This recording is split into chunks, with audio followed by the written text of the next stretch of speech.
Hi, welcome to Not My Rabbit Hole, and I am here with Ben Emmeline Jones. Say hi, Ben. Hey everyone, hey Terry, it's good to be back on the show. How you doing? I'm doing good. How are you doing? All right, yeah, not bad, thanks. I'm having fun. Oops, sorry, just that. I'm having fun. I've been doing interviews like the one I'm doing now. I've been making my own videos like you, writing, creating content in the same way that you have, really.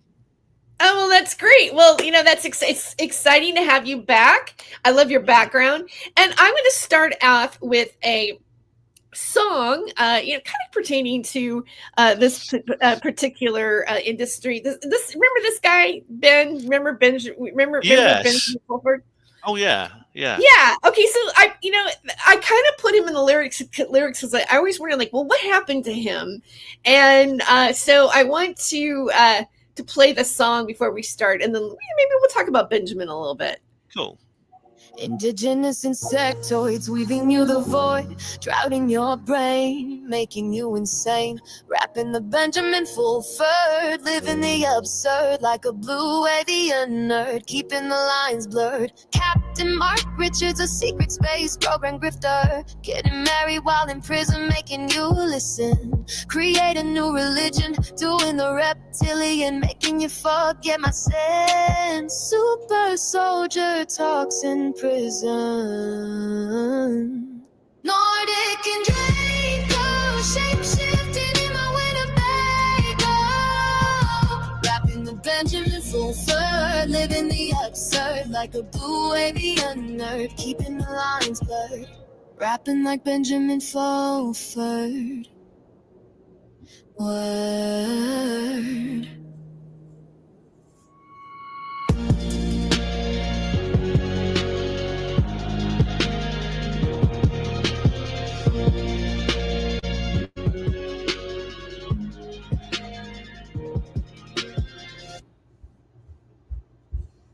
All right, I am back, and we don't want that one to go. That's for sure. So it goes right into Seal.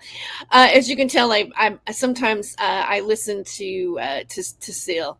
So I stepped out really quick because I'm just kind of like making a cup of coffee in between playing these songs while we're getting started. Before I go on, we go on with more of the show. How did you get involved in UFOlogy, Ben? Well, oh God, that's a long story because I've always been like, Just give me the abridged version. Like, yeah, all right. I think when I was a little kid, I used to watch like TV series like Arthur C. Clarke's Mysterious World, which is you can get them on YouTube now. They're brilliant. And then I used to read some of the books. I used to read Unexplained magazine. Then I started watching the X Files, and so this is kind of uh-huh. like the Arthur C. Clarke to X Files pipeline, which then entered, which eventually burst out into the conspirasphere, and which included, of course, ufology and the Roswell incident and things like that. So yeah, I mean, there's no soundbite answer to your question, but really, it's something that's always been a bit with me, but it became more serious as I grew up, and now it's kind of like it's all I do. I suppose I'm an obsessive. I have to admit, I'm kind of like a I am really. I don't watch soccer or follow a sport or anything like that. I don't socialize much in my own town. I think this is all I really do. And I've written, but like in the end, I wrote Roswell Rising, a novel of disclosure, available from all good bookshops now, price £10. Okay, that's my grift month. That's my grift. And Oh this yes, and is another edition, right? This is a different one, isn't it? that's the sequel. Uh-huh. There's actually a third one as well. It's the Roswell trilogy. You got the sequel, which is Roswell revealed a world after disclosure, and that's my grift. Grift over with. So Stephen Cambion, you can now make a video having a go at me. Yes. Does Stephen Cambion have a go at you? Does he? No, he doesn't. He never mentioned me on his video on his particular channel, so that's probably he probably considers me not a valid target, which is not yet anyway. Uh-huh. I know you're going to be on there in a couple of days. What? I am? You are going to be on there. It's upcoming. What was it there? Uh, Ladies' Night interviews with okay, Terry that's Intel. Yeah. yeah, I mean, well, that's I'm sure that's a replay because Oh yeah, it's on his. It's yeah, not live. I don't think. No. yeah. Yeah. I would love to do another show with Stephen again. Maybe I'll ask Stephen to come on. Not my rabbit hole. It's Good, been a yeah. while since I personally have focused on the UFOlogy, but I got my roots in. I started getting curious. I don't know, probably around 2010.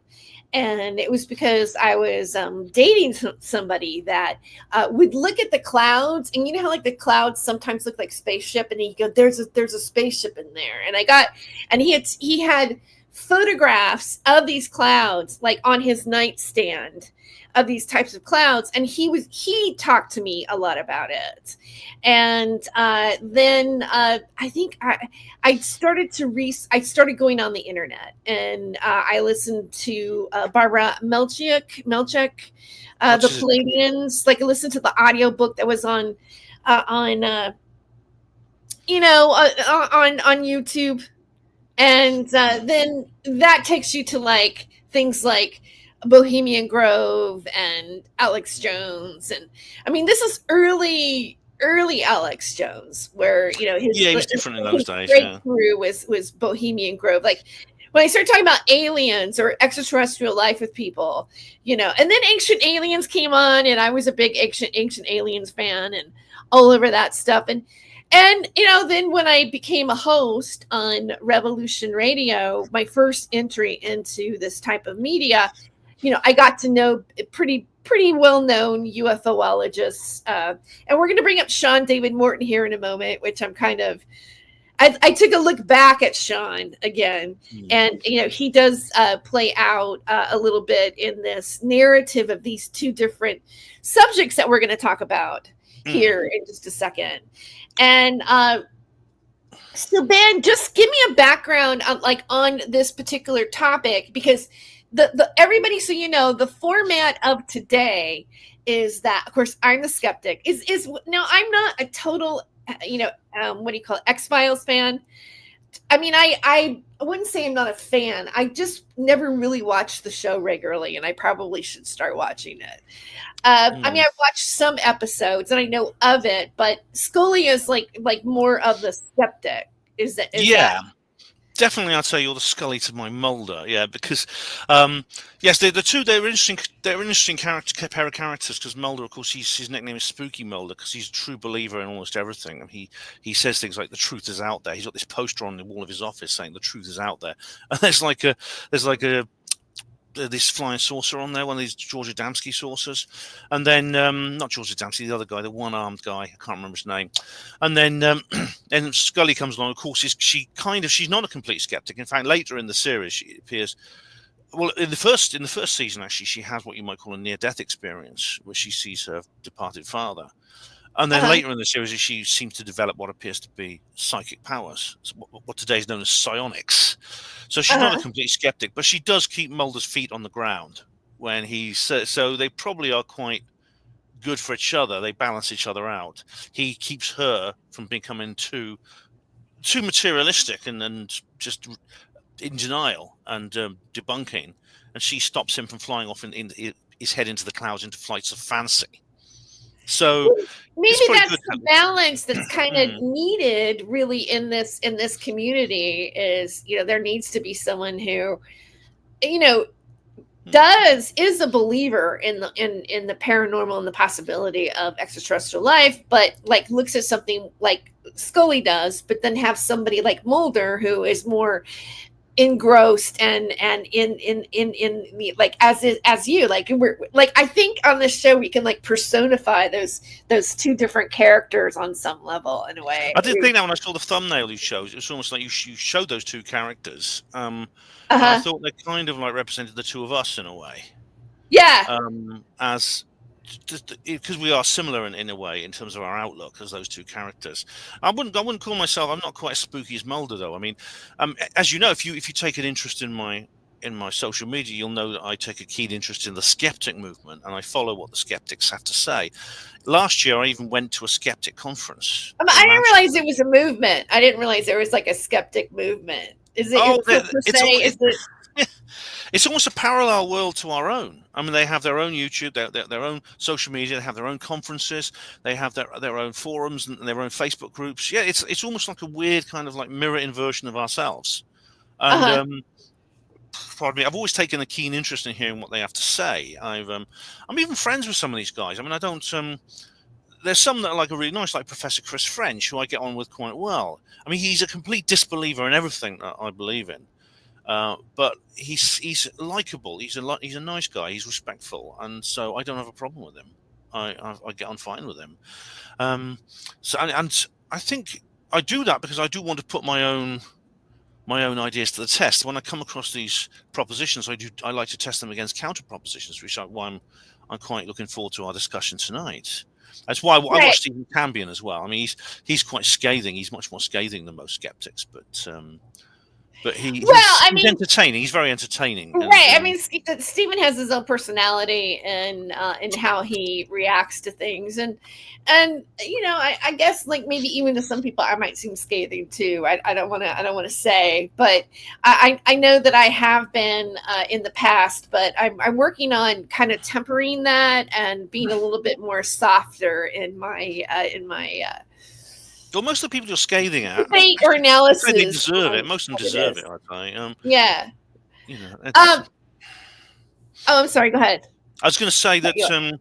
I was just going to say about the image behind me. I thought it's quite appropriate. It's the little alien. Have you ever been there? No. It's in a little place called Rachel, which is in Nevada. It's north of Las Vegas, and it's the closest place to Area 51 you can get to. And I went there. I went there in 2023, and it's really great. And I had a great time there. It's like a music. It's just perfect for it's like a gathering place for all UFO wackadoo circle jerkers, as Stephen would call it. You know, it's just a place to go. You know, it's like the meeting place. And it was fantastic. It's a fantastic place. Like yeah, it's what he calls it. That's what he calls us, doesn't he? Yeah. I'm realizing my lights are going off and on. I should probably fix that here in a second. Okay, so it's the aliens. It's the aliens, right? I did have an experience like that one time. I'll share before I fix this. I was getting ready to do a show, and there's more to the story, but I don't want to freak people out, so I'm only going to like straight to the first word, the thing about the lights going off and on. I was in this. We were doing a show, and before the show, I was having a conversation with somebody about religion and just different things. You know, it was the LGBT movement. Like this was in West Hollywood, so it was like you have to think about how the mindset is there on how people think, right? And and what's weird is we were all standing in a circle eventually. And I said, well, how do we know what our reality is? Like, what if, and I feel weird that I said this, but I said, what if like what we think God is actually an alien? And the lights went on and on just automatically without nothing happening. And everybody's been like, oh my God, that's so, and then there was this one girl that, was actually a witch, right? And I'm just gonna. And she ended up being my roommate, and she left without paying the rent because I've had two witches live with me, and they screwed me over, and which is what I think sometimes witches do. And so she goes cool like that. It was like this weird thing that happened, and so anyway, that's my story, and I'm sticking to it. All right, so. What we're going to do now, because I'm a control freak, but, I want to get to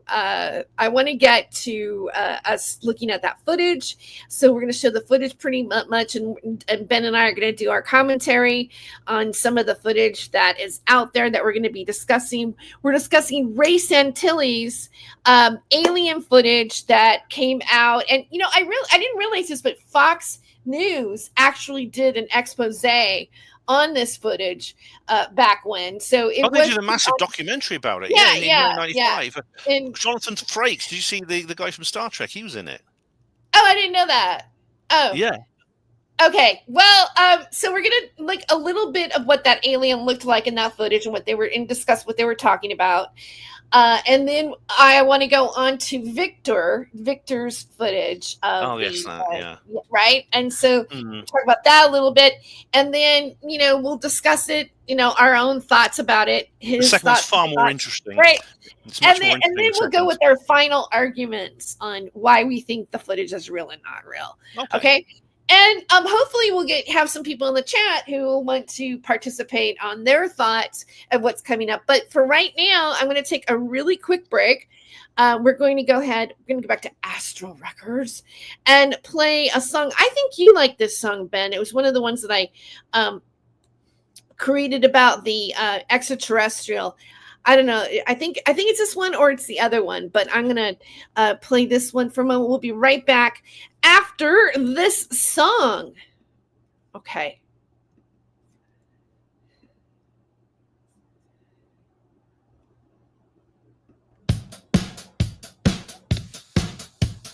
Extraterrestrial hybridized DNA. Don't need to worry about tooth decay. Kevin Spacey and his clone are feeling alone.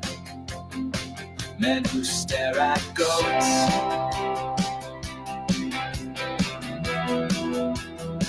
The Thrill Society road.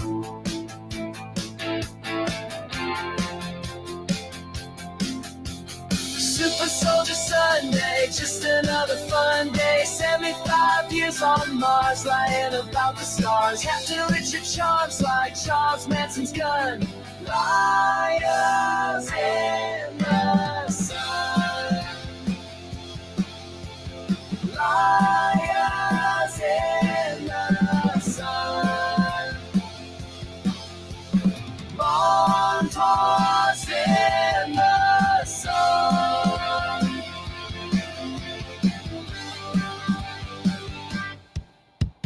Montauk, super soldier talk, super space program. Let's jam. Montauk, super soldier talk, super space program. Let's jam.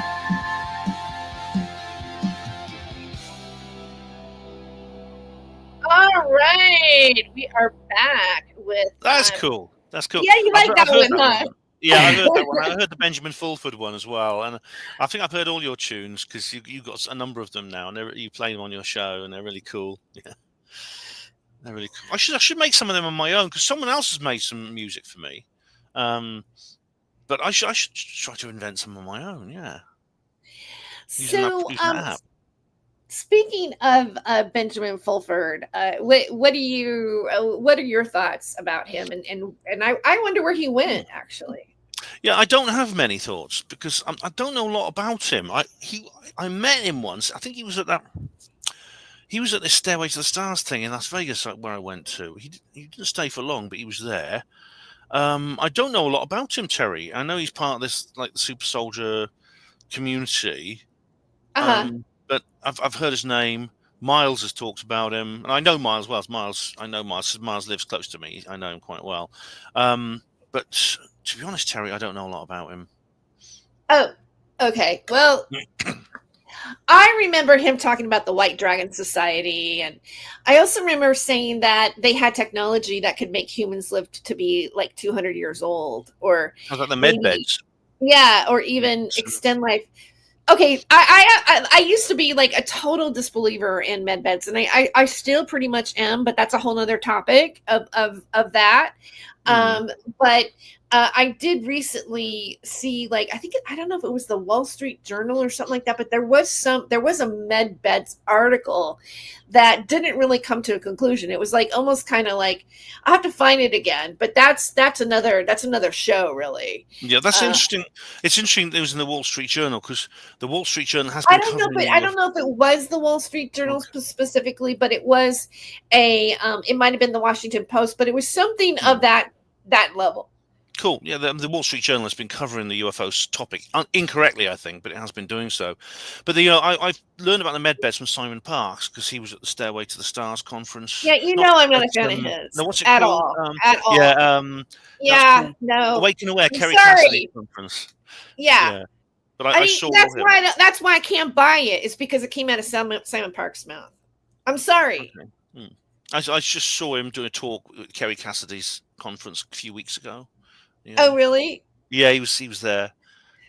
I made a video about it. I mean, you might have seen it on my channel, but so I mean, I don't know. To be honest, Terry, I listened to what he had to say. I don't know what to make of it. I mean, I I'm find not sure him what to to be make of it. completely uncredible. And I'll tell you something else I don't like about it is that he pushed the whole 17th letter of the alphabet Donald Trump thing. I really don't think I don't agree with him. And I don't understand what, to me, he's an example of the UFO community pushing that propaganda. Maybe this is, as I said, I mean, this came up on the first time I was on a video with you when we had Charles and the other guy, I can't remember his name, but that we should maybe inventing some kind of tribunal system wouldn't be a bad idea for our community. I don't even feel like, okay, I don't, okay, we can have I don't think it's like tribunal system material really even. I mean, like, oh, let's come to a consensus about whether or not he's real or not. He's had so many inconsistencies.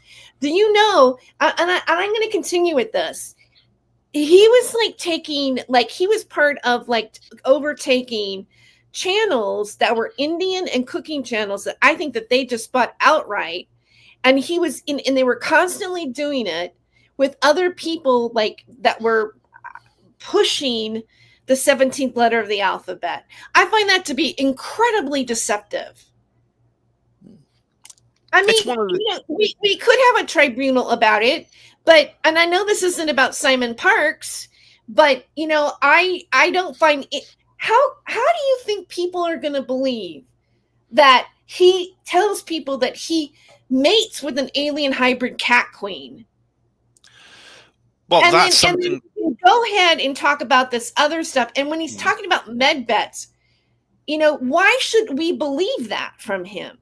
And why should we believe him when he was doing something that was pushing something that is really playing out in American politics right now? Well, the purpose of having a tribunal system would be that we'd be able to all talk about these in a kind of controlled way. So, because what we have right now, like this isn't controlled. Like what I'm saying is not controlled. This is a debate. Like I'm not here to like have everybody vote whether or not they think that he's legitimate or not. I will never change my position on whether or not he is legitimate because I don't think he's legitimate. And I'll continue to say it regardless of what a group of people who are in a tribunal think. I'm sorry, but in the case of Simon Park, that's just the way it is with me. I don't have the knowledge to answer you, so I don't know enough about him to say whether you're right or wrong. You just said you were at a concert talking. I listened to him do talking about med beds, and you did a show about it. I think you do know Simon Parks. Well, I listened to what he had to say, and I made a video, a little bit of a commentary about it. But whether it's true or not, I mean, I don't know. It sounds incredible. It sounds extraordinary. I didn't know about some of the things that you said there, but I suppose it was just if there was some kind of like more there was like the idea of a tribunal is simply it would act like the Beth Din, that the Jewish community has. I mean tribunal about like whether or not I think he's legitimate or not.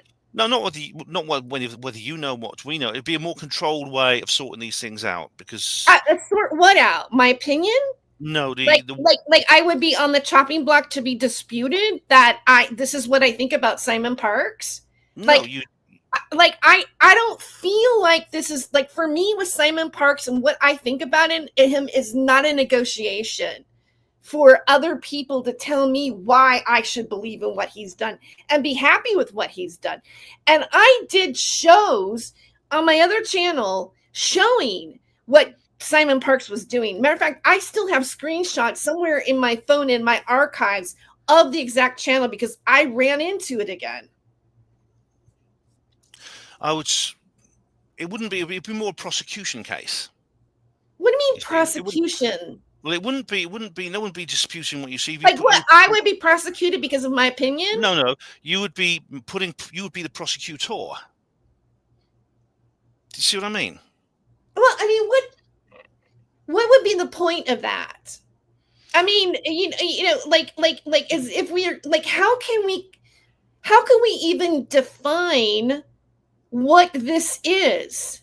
Like, how can we even say, like, even the discussion we're going to have right now about these videos, you're going to have your opinion about what it is, and I'm going to have my opinion about what it is. And in the end, neither one of us may actually determine what is real or not real in the eyes of some people. I can guarantee that. Yeah. If you have a tribunal of that, then basically what we have is like a debate. When you have a tribunal, it should be something that's actually happening. That's not an opinion about somebody, but actually, like, let's take in the sense someone like David Schurter, right, who is accusing me of being part of Max Spear's death. Now that's an accusation that I think should be on the tribunal, but to like argue in a tribunal format of whether I think med beds are real or not, or my opinion of what med beds are, you know, I don't think that that's up for some sort of like, hey, that's unfair to do to somebody. Like, my opinion of whether or not Simon Parkes is like legitimate or not, I can point out why I think he's not legitimate, and I can say what I don't like about Simon Parkes, but that is still an opinion, is my feeling about him.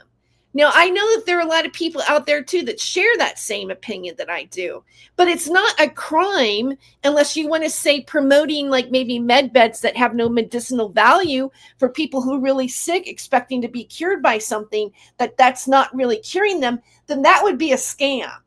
That would be something to like to talk about. But like, you know, I mean, but where do you persecute somebody for pushing right-wing propaganda within the UFO community? I can show evidence of that, but why would anybody even care? Because unfortunately, there are a lot of people that believe him. They've slapped all of this stuff up, and they participated in something that is on the very forefront of what's happening with Jeffrey Epstein right now. I can't think of an answer to that. It's a thought experiment. That's what it was. What's a thought experiment? The tribunal system is a thought experiment I was working on a few years ago. I can understand like the thought of a tribunal system, and I've also heard other people mention it. I mean, isn't there other people that talk about like Sasha Stone talk about a tribunal system, or is that not the same thing? I don't know much. I'm afraid I don't know much about Sasha Stone. He's one of these people I've heard of, but don't know much about. So but the concept's been out there before, though. Oh, this kind of system exists in many societies, which is like an extra legal controlled way of sorting out disputes. For example, I mentioned so if I were to like have a tribunal about Simon Parkes, what would be the crux of that tribunal? I don't know. I mean, it would just be like if there's some kind of dispute between people, it can be sorted out in an organized way. If you heard of the Beth Dean, this is the Jewish and community. Who makes that judgment on what the dispute should be, how it should be done? Is that person even qualified to make that judgment? Well, is it just one person, or is it a group of people? I've not even got that far yet with it. It was an idea I had. I've not even got about how you sort it out, how you organise it. I mean, I know the Beth Din, that is the Jewish community, has its own court, it has its own system. And there's also the councils of the Qadiyya, that's the Sharia community. In some Muslim communities, they have these too, and these are hundreds of years old, and so there's a lot of legal precedent and a lot of thoughts gone into them, a lot of design, a lot of amendments and things like that. This is an idea I came up with a couple of years ago, and I mentioned it on the first time I was on your show. I mentioned it. Yeah, you said I think it was like I think it was in context to some of the stuff that I like. For example, like something with David Schurter or something like It was that. it was based on it was It was because Mark basically Richards in came up. like harassment Yeah, situation no, rather what it than it was. was like whether I thought that's what it was more about. We mentioned Mark Richards, that came up. This is when Joanne was still married to him, and what's the name of the Another guy? person I do not believe for one bit for one Hmm. second. Well, exactly. I mean, Is this captain, who's why is he calling himself a what's his captain? name? The guy is in prison for masterminding a murder, like Charles Manson. What's the name of the chap who was on our show with us? He does loads of like films and interviews and things like that. I've forgotten his name now. He's very well known. I can't remember his bloody name. Kevin I've been Moore. watching Kevin Moore. Is it I Kevin should Moore? remember him Right. because I've watched Yeah. loads of his videos. Yeah, I've watched Yeah. loads of his videos. I should Yeah, remember a him. document. Well, where's the Yeah. documentary at? He never finished it. What was that all about? I know he said he was like looking into this. But I don't know. I haven't checked him Yeah. out for a couple of months, but I've watched a lot of his videos, so I should remember him. Yeah. Yeah, I mean, he did a good, thorough like investigation into Captain Mark Richards. I mean, he's probably got the best one out there. But I know Joanne's now written a book, which I bought actually. I haven't read it yet, but she wrote a book about her experiences. I got it on Kindle.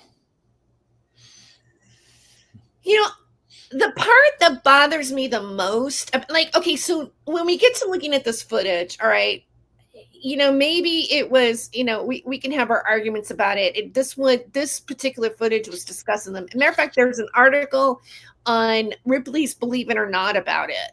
But really? even the people, yeah, actually, I'll show it to you. It's kind of interesting. They did a whole thing, and they mentioned the Fox News thing, and they have a little video about it, and there's like all this different stuff. But the part that bothers me about this particular community, right, or UFOlogy that's happened on the internet, in terms of like real validity on a lot of people, there's a lot of holes in it that I think that should be pointed out.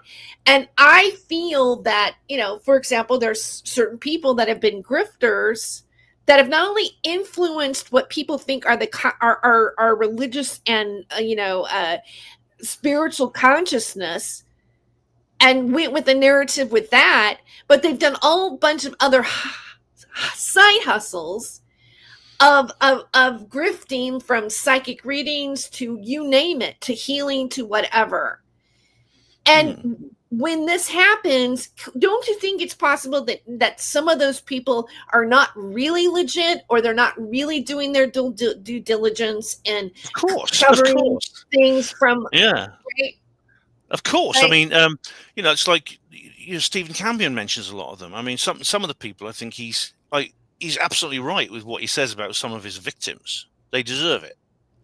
And I mean, there are some people, sometimes some very famous people and some very well-known, very successful people in this community who I wouldn't trust them to tell me what day it was. So yeah, absolutely. So, like, for you, can I ask you who some of those people might be? Well, there's a whole load of them. I mean, it's some of Stephen's favourite targets: David Wilcock, Corey Good. I used to watch David Wilcock when he was on Project Camelot. He used to be. I did too. And what he's coming out with now is just ridiculous. It's just lunacy. And indeed, so many others are as well. And I mean, some of the people, I mean, Miles will sometimes interview some really, really cool people. So will Kerry Cassidy, and they're really, really interesting. And other times they'll both of them will interview people, and I just think they're just, these guys crazy. Patrick Gerald, that's another one. Patrick Gerald. Pardon me. Terry gave him an interview. This is a guy who said in December 2012 there would be a magnetic pulse from the Earth, which would cause the Earth to turn upside down. And he suggested we all go to some bunker somewhere. Or we buy a bunker. Oh yeah, I think he was actually advertising. He was actually asking people to pay him like £10,000 or something, and he'd give them a place in some bunker somewhere, and he wouldn't tell you where it was. I hope I got the right guy.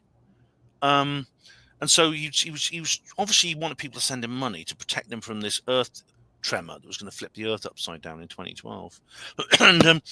And Kerry, he was on with Kerry Cassidy and Bill Ryan, gave him an interview, which I didn't think was very good. Well, it's all super interesting, though, right? I mean, all of this is just like definitely interesting. So let's take a look at this footage. Yeah, this will be fun. And I'm going to go with the alien autopsy, and then again, I'm kind of just gonna. I don't want to play the talking over it, right? So we're just gonna like look at this. Now, this is from the Roswell, the full footage. It's the original by Ray Santilli tape. It's the Ray, the Ray Santilli tape of 19 allegedly from Roswell, yeah. Yeah, and it's 1995. All right, so we're gonna go back to 1995. All right. Now, just for me, right? Like this right here almost looks like a Bolo doll. Like, it's got that kind of. I mean, that's just my first thought of it.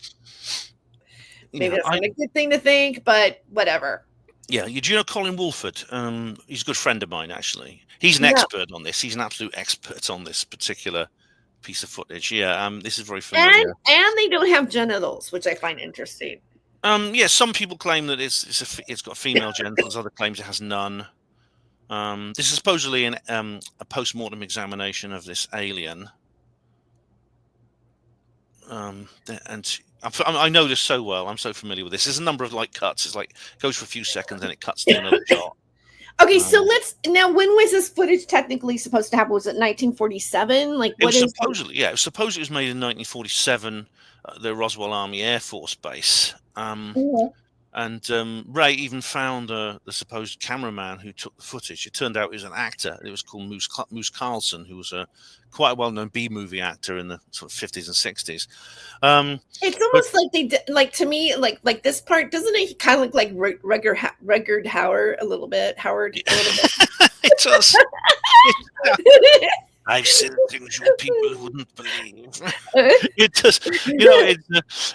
It was made apparently by there's a guy called John Humphreys. He's a sculptor, and he claims supposedly he's the guy who made this. Yeah. Okay.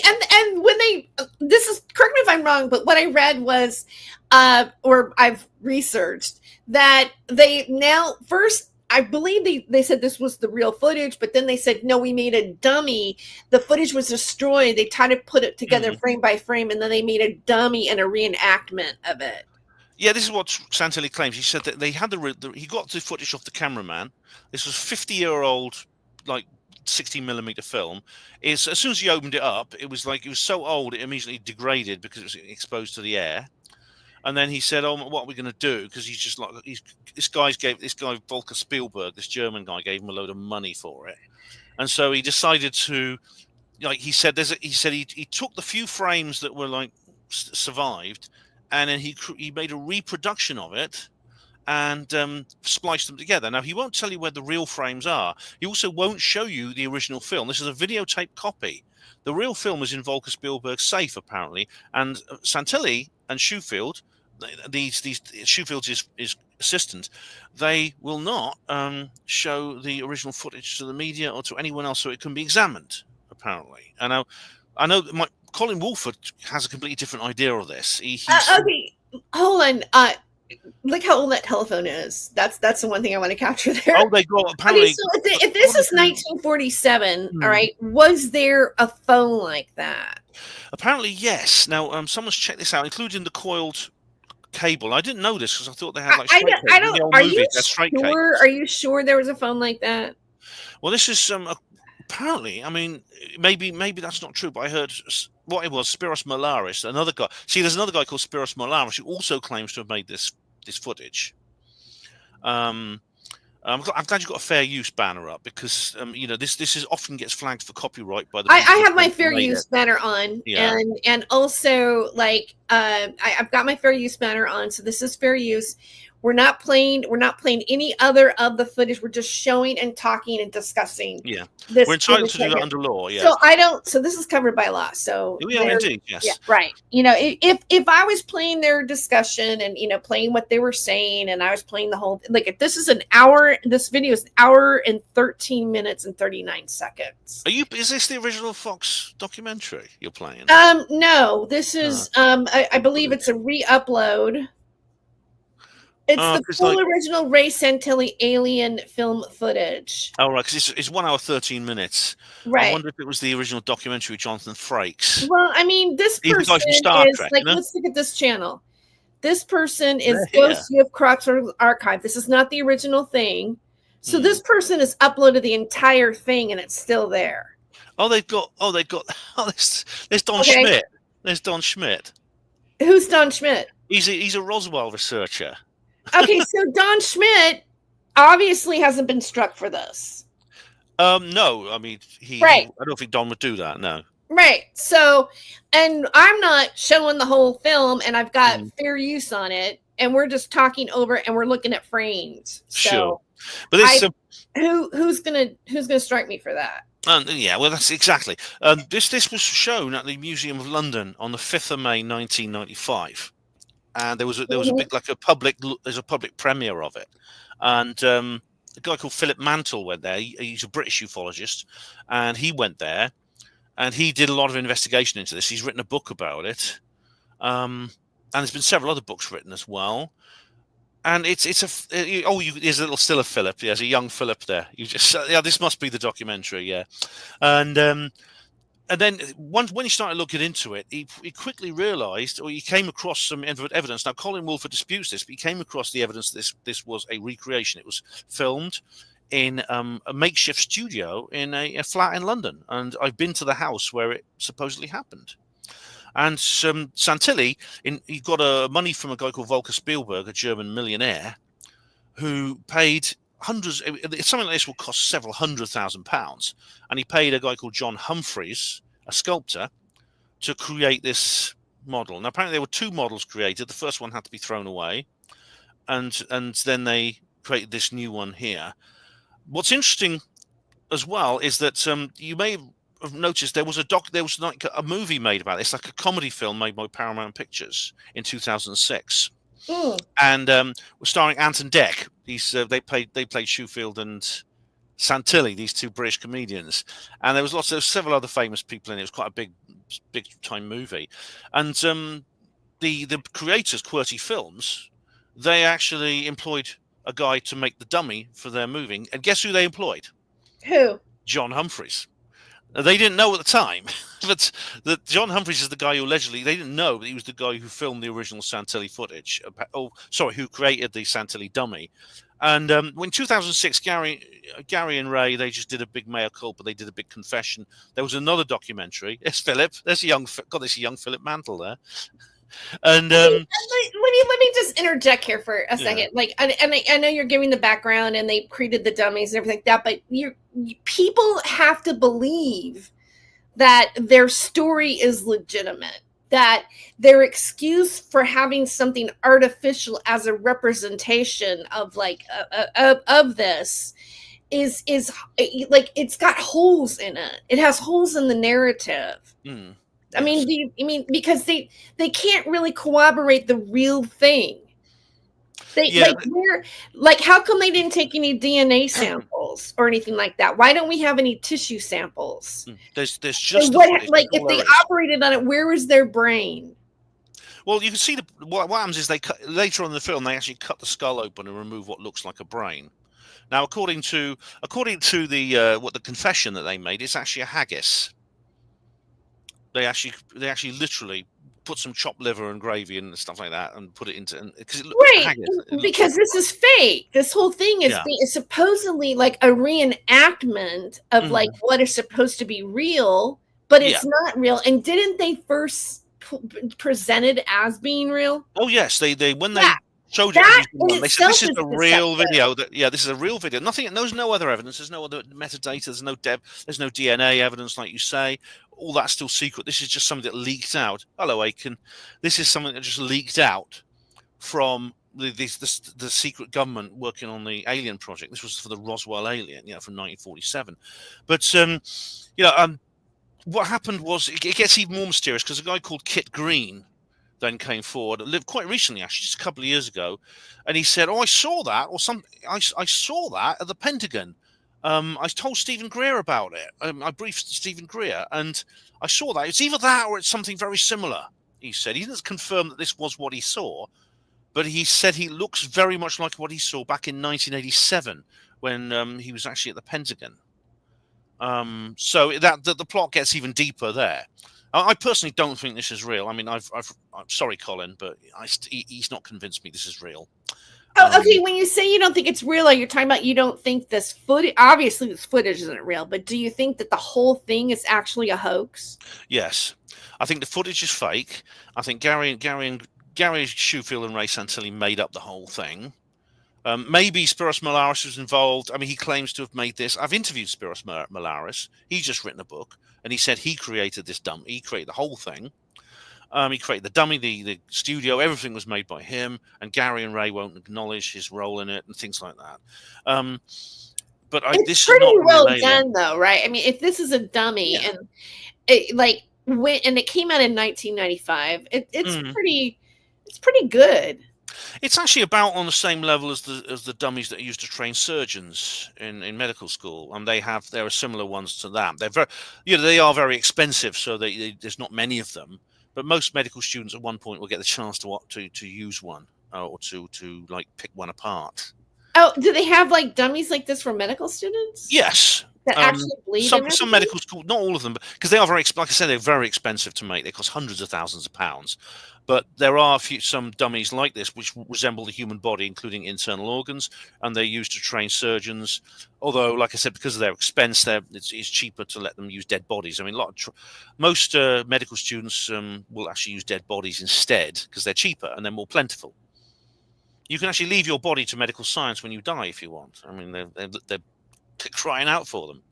Yeah, I know that too, that you can. But this it is in a way, this is well done. I mean, if I'd seen this in 1995, when I was in 1995, I was into UFOs in those days. As was we were both sort of like young, wide-eyed, believing ufologists, and I still am to a certain point. I'm not so young, but I'm still wide-eyed and believing. Would I have, if not knowing nothing about its background, what would I think if I saw this? I might be convinced by it. I might be convinced by it if I'd seen it. And obviously, I came into this late. I came into this when it had already been studied by Philip Mantle, and I read his book, and it's pretty clear that once he started shaking the tree, bits started falling down. I mean, these investigators are very good. They're very, very good at like pulling. I mean, that's really believable, right? I mean, wow. It actually came from a butcher shop. It's offal from a butcher shop up at Smithfield Market nearby in North London. I think like if they really came clean and they did a making of this, it would be really interesting. So now, like, what is the? Well, there has been just that. Apparently, there's been a making of. There was a big I Fooled the World thing in 2006. Gary and Ray. This is when the Ant and Dec film came out, and I got it on DVD. It's very funny, actually. It's a comedy. So this is kind of like they exploited this for every drop they could get of it, and then when it was more convenient to, they did a big confession. Oh, Aiken says the phone is fake, right? Oh, hey, Aiken. Hi, Aiken. It could be Hi. That phone. I don't know what Philip thinks about the phone. Others are saying, "Oh, they did have phones back then like that," but I don't know.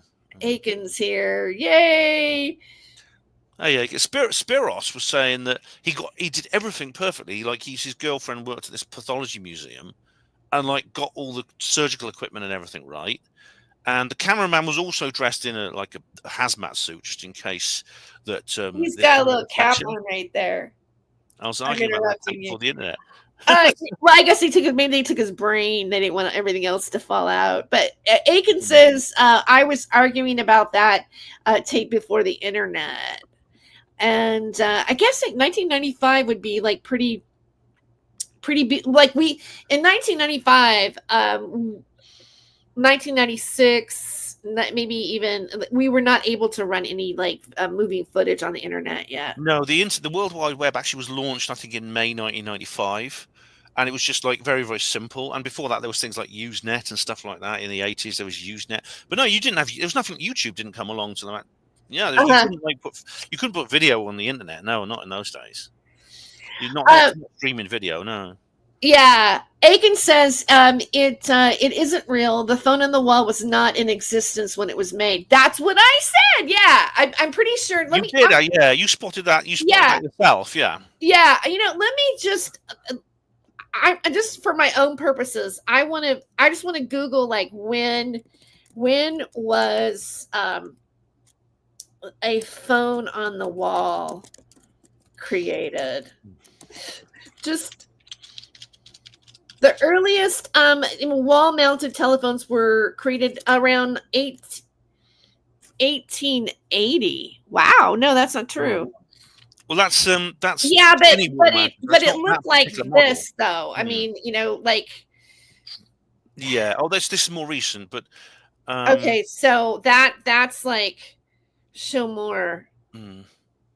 It's not that. See, okay, let's put this. What did a phone on the wall? What did a phone on the wall look like in 1947? Good, I mean, I wasn't alive then. I don't think any of us were. You'd be pretty old if you're still. Yeah. So this is what the telephones look like. Now, do they have like coiled? Can you see a picture with a coiled cable? Because this one does have a coiled cable, like a modern phone, like this one. Look, like that. So this is like what I'm like. What I'm. It does. There's a few which have this sort of coiled cable. Yeah. Because some of them have just straight. It's just like a non-coil cable. It's just like a straight wire, like that one there. Right. I'm not getting it. I don't know. The phone is up for question. Yeah. Yeah. Okay. Is that similar? This is a 19 phone. Okay, so this is a 1940s wall phone. So it does have the coiled cable. Yeah, it does. It could be. It could have existed. It could have been on the wall. The coiled cord. Yes, it does have that. But according to Aiken, that phone is actually anachronistic. It's a more recent, so it couldn't possibly have been the real phone, according to Aiken. And I mean, I think Philip Mantle said this as well, if I remember rightly from the book.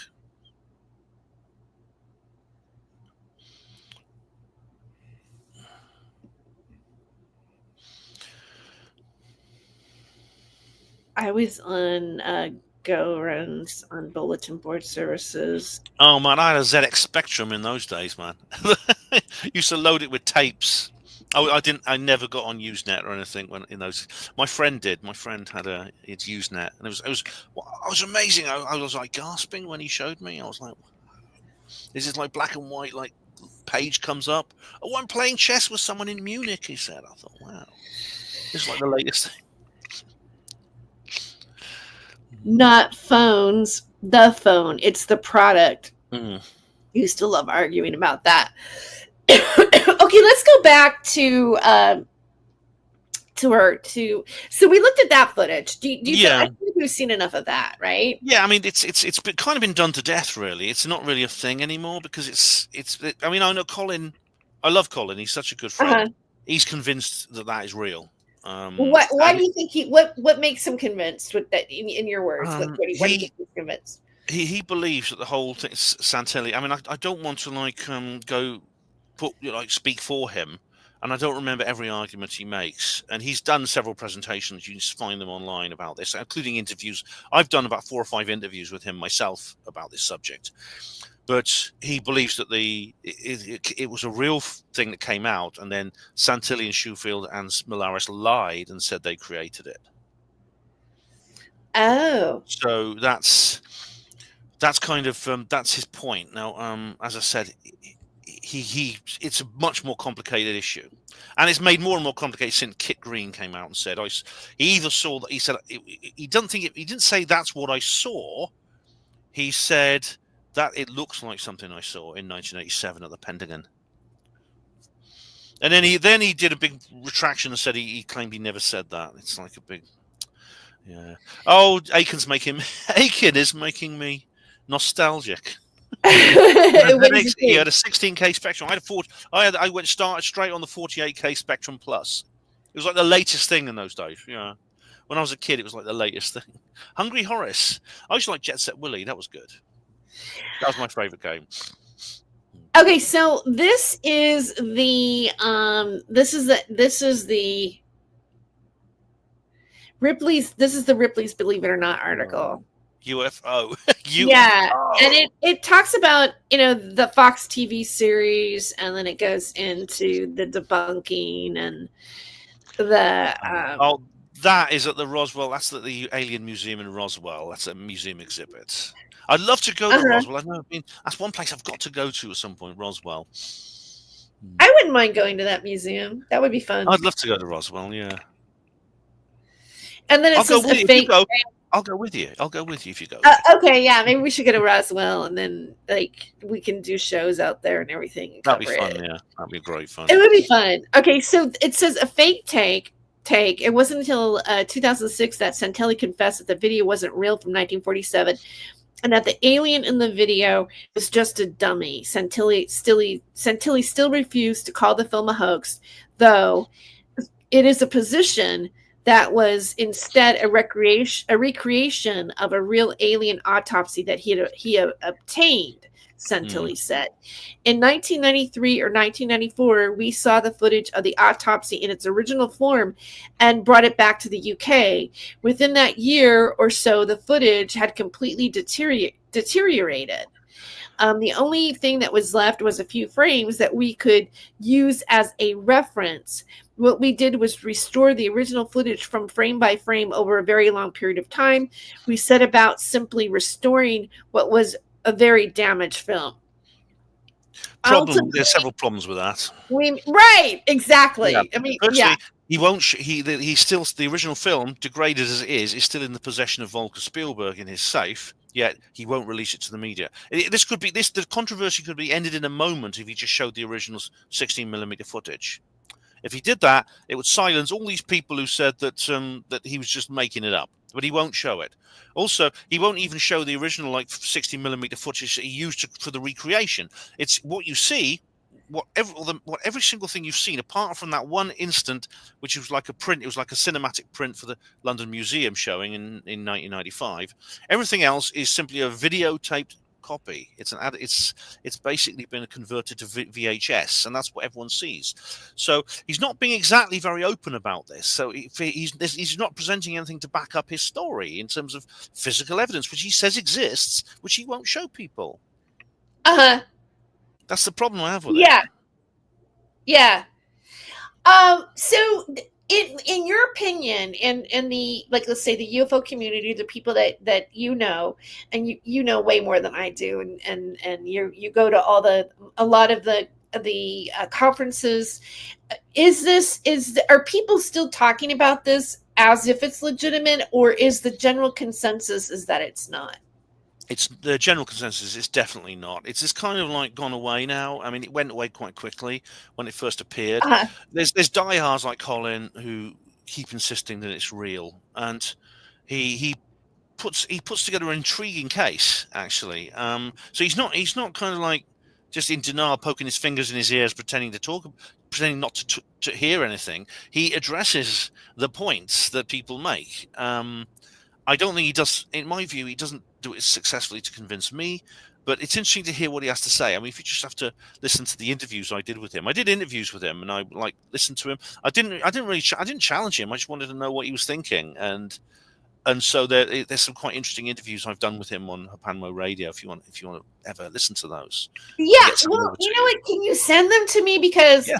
I will include them in the description of this video, so that anybody who's looking at it that wants to go further and research this, it's and I'll put up like whatever things that I'm showing today for the benefit of people, because I think that if we're having a discussion about something, I try to give people links and stuff like that so that they can research and make their own conclusions.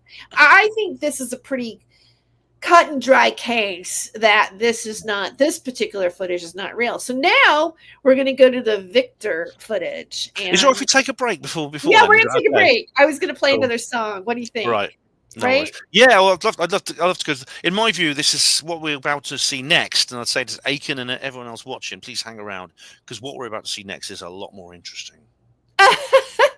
It is, right? I agree. This one's really, I'm excited to show this one. So let's take a break, and we'll be back in just a few minutes. I don't think I played this one yet. Indigenous asteroids weaving you the void, drown in your brain, making you insane. Rapping no Benjamin Fulford, living the absurd like a blue avian nerd, keeping the lines blurred. Captain Mark Richards, a secret space program drifter, getting married while in prison, making you listen, create a new religion, doing the reptilian, making you forget my sins. Super soldier talks in prison, Nordic and Draco, shape shifting in my Winnebago. Indigenous asteroids weaving you the void, drown in your brain, making you insane. Rapping the Benjamin Fulford, living the absurd like a blue avian nerd, keeping the lines rapping like Benjamin Fulford, living the absurd like a blue avian nerd, keeping the lines blurred. Rapping like Benjamin Fulford. Word.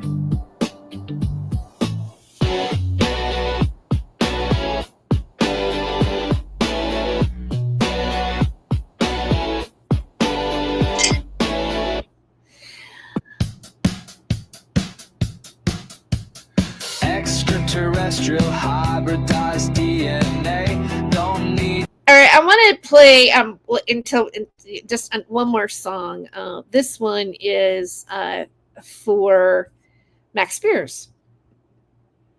Born in the shadows of Canterbury skies, eyes wide open to invisible lies. He spoke of men made into machines, of gods in suits and laboratory dreams. You gotta believe that Earth is the heart of a billion star life. They're watching all lives. Yeah, they're gonna be here on the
right.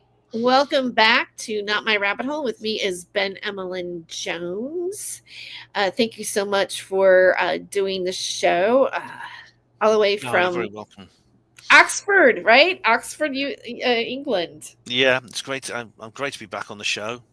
Shame we're not in the same place this time, like we were last time. But No, yeah, we were at my okay. house, like we were doing when we last did a show. That It was fun. certainly fun having you come and visit, showing you parts of Fresno. That was great. Yeah, that was absolutely fantastic. Love to get back as soon as I can. Yeah. Yeah, because our town is rocking. But Oh yeah. so Yeah. That's it. Okay, so Aiken says, yeah, he's staying with us for he says, hi Ben, I might get annoying a lot. I have debunked since the 80s. So bring it on. Bring it on. I honestly welcome the stimulus of a really vigorous challenge and original new questions that people ask. I really, really do. yeah. I find that invigorating. So please go ahead. Yeah, let's continue. Okay, so we're gonna go to we've got this one's done. So let me get rid of that one so I can sort of lighten the load up here. The next one we're gonna look at is the Victor. Now, what is your knowledge about this particular film that we're gonna? Well, this actually happened the year after the Alien Autopsy films premiered. A guy literally walked into this studio called Rocket Pictures. It's based in I forgot where it's based now. I think Las Vegas. And he literally went up and he says, "I've got this footage I want you to see. It's on a videotape." And again, he presented a single VHS tape, and he said, "Have a look at it." And he did. And so he spoke to the guy, the team at Rocket Pictures, and he said, I sneaked this out of Area 51. And he says he wouldn't give his real name. He says, "My name's Victor. And I want this information to come out." Now they said they paid him for it. He actually asked for a lot of money and they did pay him. And he said that the money was necessary in order to protect himself. He said, "I need money because I have to go off grid now, go underground so they don't catch me," and things like that. And in the end, they persuaded him to do some interviews. This guy Victor to do some interviews. They showed the actual footage, which we'll look at in a sec. But they persuaded him to do some interviews to accompany him to give more information about this, and which is. Oh wait, that's not what I want. This is what I want. Okay. Right. This is what was on the VHS, and I'm glad you've muted the soundtrack because the original footage had no soundtrack. He actually removed it specifically. To prevent. To prevent people being identified who are in it. But you can see this being here, what looks like a being. Okay, great. I just want to there's so many features on this, so many factors in this, so interesting. It's fascinating.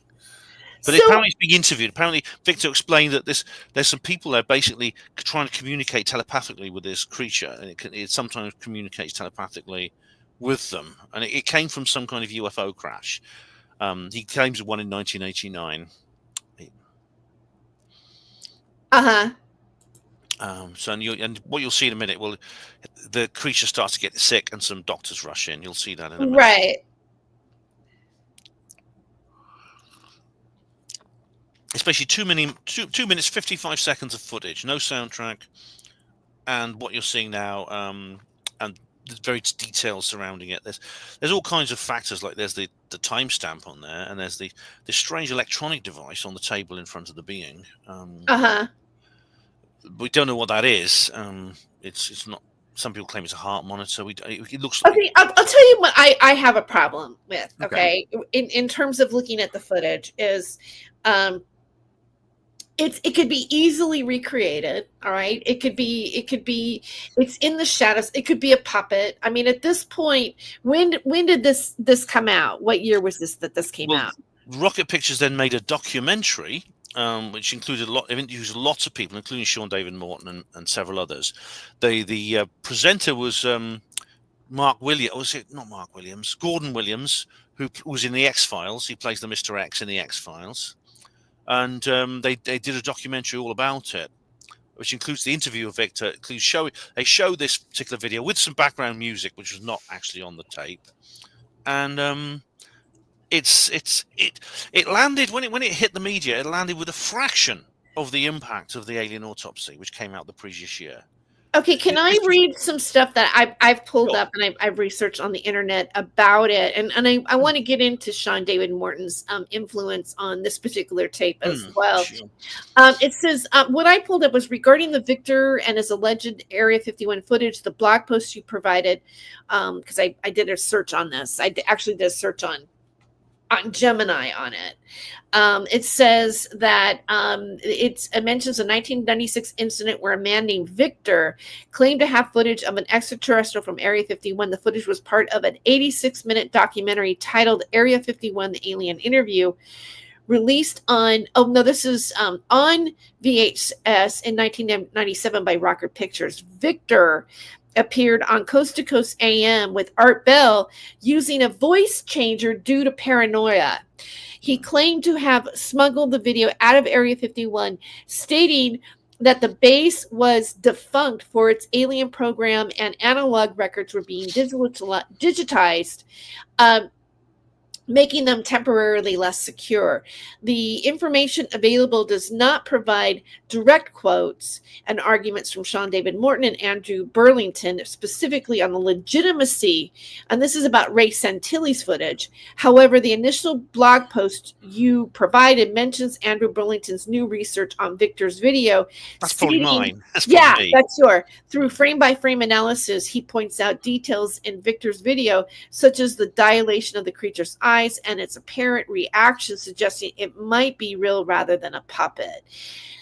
And it says the same blog post also states that Sean David Morton, a researcher, is quoted as being convinced of the film's authenticity, particularly due to the synchronization between the creature's distress and the pulsating light on medical monitor in the background. Others' research results shows Sean David Morton is a researcher of UFOs and extraterrestrial politics, and has appeared on shows like Coast to Coast AM. However, specific direct quotes or details and arguments from him or Andrew Burlington regarding legitimacy of Ray Santilli's film are not available on the blog.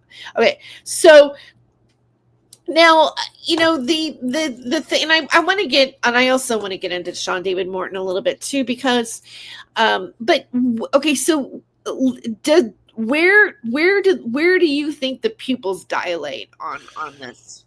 Right, Andrew. Unfortunately, Andrew and I are not on speaking terms anymore. We don't get on personally, but he has produced some videos where he claims he sees the dilation of them. It's now I don't know.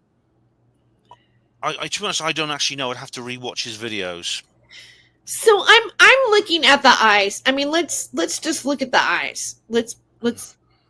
Can we get this even larger? I don't know how to make it larger than this, but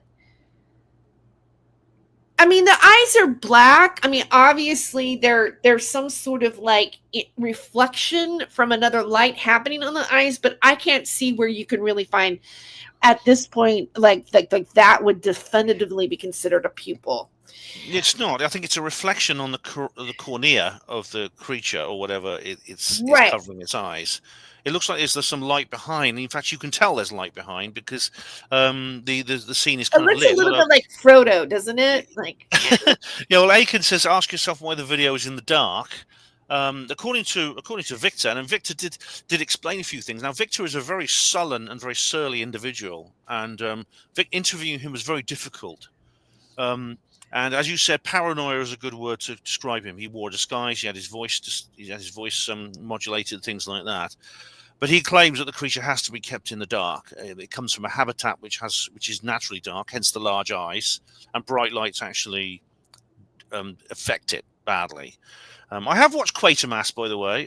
It's very, very good, Gaken. I love Quatermass on the pit. You only see its head. You don't see any of the rest of its body, especially right here. Maybe it comes in later on, but I'm still looking for the pupils to dilate. Yeah. I would say David Schroeder's pupils dilate way more than this.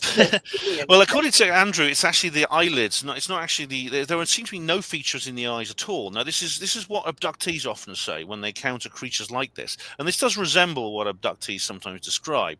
That the eyes Right. are large and they have a completely black cornea with no pupil, or else it's all one giant pupil. And they're described as never blinking. Now, according to Andrew, he's spotted the eyelids twitch slightly. I don't know exactly where. I mean, he's this is not as good a quality as the ones that he's got on his channel. What we're looking at now. I mean, I don't even see that it has eyelids right now, but it has, according to Andrew, there's some movement in the area around the eyes, like the borders of the eyes. Whether you can call them eyelids or not, I don't know. According to abductees, these creatures they don't appear to have eyelids. They've not been described as shutting their eyes or blinking. So I don't know exactly. This is where it starts to get distressed. It appears to have. Now you can apparently you can see the rest of the body, but you have to like enhance it. There's a guy called Jim Delatoso who's like a special effects expert who's like enhanced it, and so you can see the rest. You can see its shoulders and its top of its chest, but the rest of the body is completely blocked by the table. So you can only see the shoulders and like the top of the chest, and you see his arms appear to be down. I mean, this just feels like. You ever play those games like when you were in elementary school, or or where you did like things behind curtains and this and that? Like, it's just like, here are these hands coming around. I mean, it just. Oh, there's some guys there. There's two doctors, who are apparently they're checking to see if it's losing blood around its mouth. They're checking to see its eyes, and because they say sometimes it gets like bleeding around the eyes and mouth. They're not in hazmat suits, interestingly. They're in normal right, because the gear. other footage, the guy was in full-on hazmat suit. Yeah. And these guys are just in regular medical gear with a surgical glove. This would indicate either there's several reasons why that might be. One of them is that they don't believe there's an infection risk from the creature for them. And according to Victor, it's the creature that actually is more likely to be infected by our bacteria. They're not really a threat to us. We're more of a threat to them. How do they know that, though? Well, they would several years. Victor says several years of medical tests and things like that, of testing its internal biome, if that's the word. Yeah, okay, but then but again, there is no evidence that where's the testing? Where's the tissue samples? Nothing. Again, just like with the alien autopsy, Victor just turned up with a videotape. It's exactly the same situation. Right. There's no. He didn't manage. If this is real, that's all he managed to smuggle out. He didn't smuggle. There's no metadata. There's no data disk. There's no documents. Well, there is interestingly one independent possible verification, which comes from a guy called Tony Dodd, who's a British researcher, former police officer from Yorkshire. Pardon me. He learned. He sort of like blagged his way into speaking to someone in the South African Ministry of Defence. And the doctors see using the pen light, apparently. Well, there is something there, Aiken. I mean, it's not definitive what it is, but there is like there's a shoulder and there's an arm. But you know what, Tony Dodd, I mean, he ask yourself why. Like I'm going to interrupt for a minute too, just for a second. But in terms of because Aiken points out, ask yourself why the footage is in the dark. Why is the footage in the dark, do you think? Well, there's Victor's explanation, which I've just given you. But then, of course, if you're of a more cynical what was his explanation again? I missed that part. He said that it's because the creature comes from the creature's natural habitat is a low light area, which is why its eyes are so big. Just like owls and other nocturnal creatures tend to have very large eyes, this creature does too. And so it can't actually, it feels very uncomfortable in bright lights. That's what Victor said. So whichever planet it comes from has maybe it's very dark there. Now, who exactly is Victor? Really? Is this all he's known for? Is this? Let me just give you what the other explanation is, right? There's another explanation why it's so dark. And if I was in a more cynical mood, I'd probably say this. It's in order to hide some of the workings of the stagecraft, the props. Right. That's what I'm thinking. For example, if it was like a puppet, it would have. There's several ways you can make it. If it were a puppet, it's a much more animated. It's animated. It's very different from the John Humphreys thing that was made for Santilli. It moves. It's got like what looks like its mouth opens. If Andrew's right, its eyes change. Its head moves. It's clearly a lot more complicated. It would need an operator. And there's several ways an operator can control a puppet while staying out of shot. One of those is a marionette. In other words, it's strings coming from above, little tiny invisible threads coming from above. Well, they are invisible if it's dark enough, or there's a guy literally sitting behind the puppet with his hand inside the head. This is what's often done in the movies. Jim Delatoso is a special effects expert from Hollywood, and he's analysed this. And there's several other people. It's been shown to several other experts in the field. Do the experts think that it's staged? Opinions are divided. I mean, one guy said it's definitely fake. Jim said he says he can't work out how it was made, but he doesn't believe it's real. He says this is probably a fabrication, but it's a very good one. And the guy who did it, he should be working in the movies. He could make a fortune making these things for various studios if he wanted to. So that's the. But on the question of who Victor is, what's that? And it needs medical attention, so you would give it eyewear. What do you mean, Aiken? Sorry. It's supposedly an intelligent being and needs medical attention, inspection, ESO, so you would give it eyewear. Oh, maybe he might do. To give it eyewear. It looks like a student project. It looks like a student built project. Why do students always be blamed for things like this? They get blamed for everything, don't they, students? I mean, it's true in Oxford. We know they have a rather radical sense of humour or something. They like practical jokes. Students, we know that. But Aiken's from New Zealand, so we've got right now we're international. We got New Zealand, and we have the UK, and we have the United States. Hey, we're all around. Talking about aliens. We're all around the world. And what time is it where you are, Aiken? It's all around the world, isn't it? But on the subject of who Victor is, now that is the question of questions, because there's been so many theories about who it is. Who is Victor? Who is this guy? And indeed, I sent you a link to Stephen Cambion's interview with. I didn't get a chance Jon to Stewart. look at his yet. Well, I can summarize it. Basically, he's just made his own movie, a documentary about this, about the alien interview. Who has? Jon Stewart. Jon Stewart has, and the comedian Jon Stewart. No. I should point out, it's not the guy. It's not the guy who's on TV. It's this kind of bald guy from Chicago. He used to be a politician. He's run for Congress. He wanted to be mayor of Chicago. He wanted for Congress and things. I've done my own interview with him. He's this sort of bald guy. Looks a bit like me, and he's he believes that Victor is a guy called Stan Deyo. Now, Stan Deyo is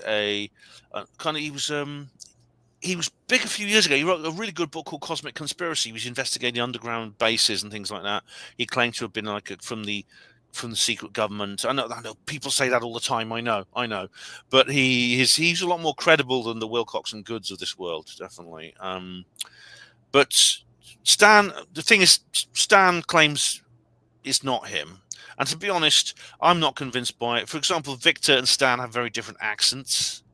If you listen to Stan, he's he's from the deep south.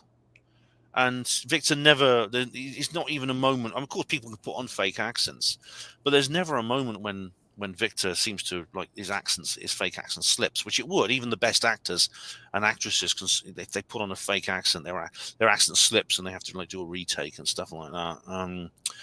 But that never happens. Andrew thinks it's a guy called Gary Schwartz. So this is even more this is even more outrageous in my view. Gary Schwartz is a psychical researcher. He's a university professor of psychology who investigates paranormal phenomena, mediumship, clairvoyance, things like that. There's a guy called Paul Davids, a friend of mine actually, who's done a big interview with him and made a movie with him. But so the Victor is still, in my view, well, according to Victor himself, he shouldn't be alive right now, because he claimed in 2008, because he came back and did a part 2, just like a little, Victor Returns kind of thing for Rocket Pictures in 2008. This is like 11 years after the original video, and he says he claims, well, I'm doing this now because I'm dying. My vessel has reached its expiration date. This is like the aliens. This is how the aliens describe death, basically. And so if he's still alive, I mean, he'd be pretty old, because he'd have had to be adult in the late 80s. And not just some school leaver. He'd have had to be an educated, mature man in the late 1980s to have been involved in anything to do with Area 51. So he'd gone through university and whatever other qualifications he needed for that. So if you do the calculations, he'd be 70 something by now. And also he claimed he was dying of a disease in 2008. So in my view, the real Victor is probably no longer with us. Well, that's unfortunate. I wouldn't wish that on anybody, Of course even not. if I No, don't I agree wouldn't. whether or not their footage is like really legitimate or not. Well, if it's real, Victor has done the world a great service. I mean, he doesn't seem to be a very pleasant individual. I'm sure none of us would get on with him if we met him. He's a miserable bastard, basically. But Really? You listen to the interviews. He walks out a couple of times because he doesn't like the questions being asked. Oh yeah, he's a taciturn, sullen, rather bad-tempered individual. Very, as you say, frightened, paranoid, terrified of being caught. Yeah. Do you know what he looks like? No, he wears a disguise in both of his interviews. In the second one, he's weird. He has like his Donald Rumsfeld mask, and he carries a back scratcher. It looks really weird. Oh, that's bizarre. That's too bad. I mean, Donald Rumsfeld. Why Donald Rumsfeld, I wonder? Well, funnily enough, he mentions Rumsfeld in the actual interview, which is weird. He says Rumsfeld is like a useful idiot. He's a clown and things like that. So, I mean, the guy is, I'm guessing, is no longer with us. It's unlikely he's still with us. But no, John is convinced it's Stan Deyo. Andrew is convinced it's Gary Schwartz. I don't agree with either of them. Aiken says, for a camera to take that shot, you would have to specifically set the camera up to get that shot. Like it's various setting parameters. Oh, it's a single still camera, yeah, which is probably on a tripod or something, yeah. Since advisor, okay, and it says you don't just pick up a camera and film something that looks like that. Yeah, that's true. They're probably. I mean, I would say, if theoretically, if let's say photographers are hired for things that happen down in Area 51, obviously they're going to hire somebody who is going to, know how to get a certain angle in a shot and things like that. You wouldn't have a professional. You're just going to go to your coworker who is a doctor or whatever, or a researcher. Go, hey, can you do the camera now? I mean, they probably would have the resources to do something like that. Well, I wondered if Victor. Yeah. Oh, I wondered if Victor was the cameraman, and they asked him questions about what were you doing there? And he just said, I won't tell you what I was doing there, what my job was. I won't, they say, were you on the staff or were you a contractor? He says, I'm not going to. He doesn't give any details about what his role was in this project. He does say the project began in 1989 with the creature being captured, which may tie into what Tony Dodd has discovered from South Africa, that there was a crash of a creature that resembles, in his book, Alien Hunter, which was actually published before this footage came out. He claims that it actually looks like he describes the terracotta skin, the strange nodules on the head, things like that, which do seem to match what we see in that footage. He also says that the South Africans did actually transfer it to the United States. The South African government agreed to transfer the wreckage of the debris and the bodies to the United States, and the living creature too.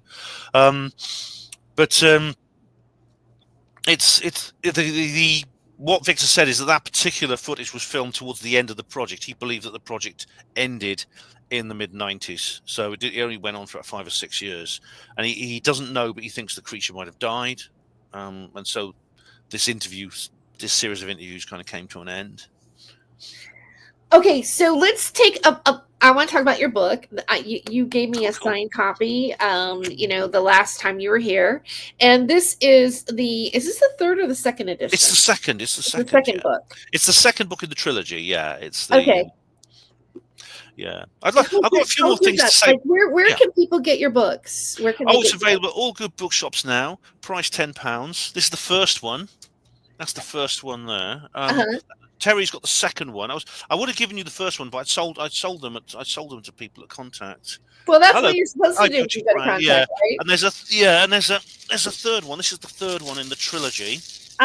Is this one? Yeah, I didn't have a stall, but I was sort of selling them to people when I found them. That's the third one. Roswell Redeemed Humanity After Disclosure. Altogether, there are. I mean, I don't know if you've read it yet, but I think you'd like it because. Hi, Pootie. Yeah, the main character is actually a journalism student. So I thought I didn't. Oh. yeah, I didn't kind of like know. I don't think I knew you well enough to know what you were doing. I think I might have. I didn't base the character on you. I mean, this is like someone Well, different. I didn't become a journalism student until like 2021. Oh, this was published 2018. Yeah, but I just thought Yeah, the I stuff mean, unusual. Yeah. it was before I had made that commitment. Mm. So I didn't even Cool. know I was going to become a journalism student. So the main character is a journalism student. She is. Yeah, she He is? is. Oh, it's a she. Yes. It's the daughter of the main character from the first book. Yeah. And so is it kind of like fiction, but based on reality? Is that how you would Yes. call it? Yeah, it's an allegorical piece of allegorical fiction. It's kind of what if, kind of alternative history, and a lot of the themes in the story are what we discuss in videos like this: Uh-huh. aliens, UFOs, paranormal stuff. There's even an angel in it. Oh, wow. Yeah, there's even an angel. I've got an angel. One of the characters. My favorite character is actually an angel. Oh, Yeah, so please do go out and get that, guys. Pootie Twang Aitken. Terry's Pootie always Twang. Pootie Twang, yeah, and Oh, Aitken. the Pootie's bringing up, or Aiken's bringing, check up alien UFO incidents in David's area. There are in one around 9 months about David was born clearly a lizard hybrid. Which David's They're that? talking about David Schroeder because that David Oh, Schroeder right, footage. yeah. Should we Yeah. play that footage just for the fun of it? Oh, if you like, yeah. I've got Well, we can do it a little. Like we're going to talk Sure. about David here in a second, Yeah, but we're not quite there yet. yeah, I've got a little bit more to say about the alien Yeah, that yeah. footage. The reason why I this, do you see there's a massive difference between this and the alien autopsy, and the massive difference, despite the fact that the chain of evidence is virtually identical, is one little tape, basically one VHS tape. The difference is that when people started researching this one, they didn't get the same results as Philip Mantle did. They couldn't find anything to do with it. This footage, even after all these years, is mute. It's solitary, and none of the people. There's at least 4 cast members plus the puppet in the scene. This would have needed a. It's not. I don't think it was just a student project. You'd need a professional studio. You need people who know what they're doing, even before you get around to making the damn model, which would have cost hundreds of thousands of dollars and would have needed.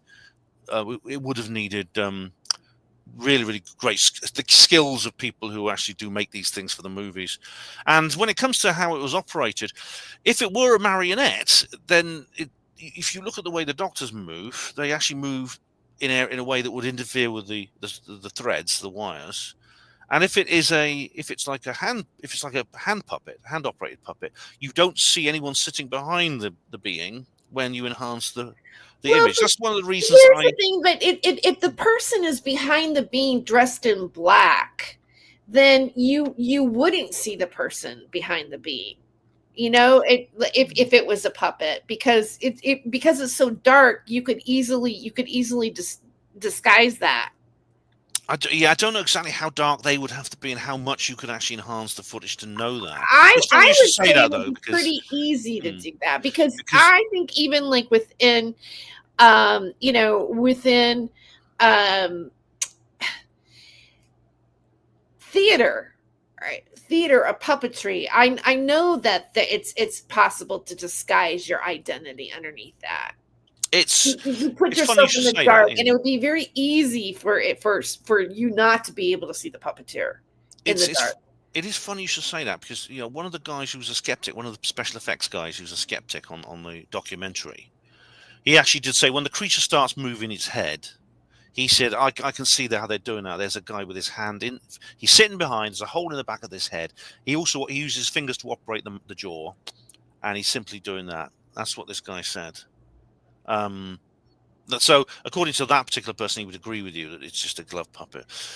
I suppose that the big question, of course, is then where are all these people? I mean, are they working in Hollywood? If so, wouldn't you want something like that on your CV? If you made that dummy, if you'd been in that movie, you'd want. Well, I think now, I mean, you have to realize like what filming was like back then in 1994, 1995. And then like today where we have streaming video and the ability to just use our cell phone and capture images, we're living in a whole different world of technology. So I don't even think at this point anybody could get away with that. It'd be a lot more difficult, I think. Yes. Unless you're doing a deep fake. So now we have AI making things look different. So that becomes. But I think there's a way of detecting whether something's AI or not. Is there? I So, mean, some of the best ones are like so. But at the time, They're so real. It's easy. Like you think about 1995 and 1996, we'd already watched E.T. in the 80s with Spielberg, and that was convincing enough. Or that we'd gone through Star Wars. There were so many things happening where aliens really looked like aliens on camera. I really think that there was enough trickery on it. I just wanted to bring up a couple of things about when they mentioned Sean David Morton as a source for this. When you look at people who are when you use, let's say you would give somebody attribute. The reason why you give, I'm going to bring up journalism. The reason why you give a person attribute, well, it's really important that if you're taking a quote for somebody, you want to quote that person, because you're giving the audience, and knowing who they are gives the reader or whoever is getting the information you know where the source is coming from.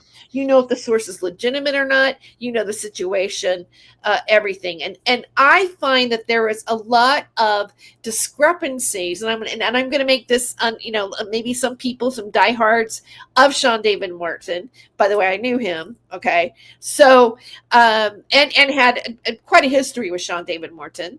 You know that he has things where he has been known for doing scams, and he has served time and various things that and there's one thing, like, because I did a search on Sean David Morton, and this is what really stood out to me about him, and I want to make a mention of it.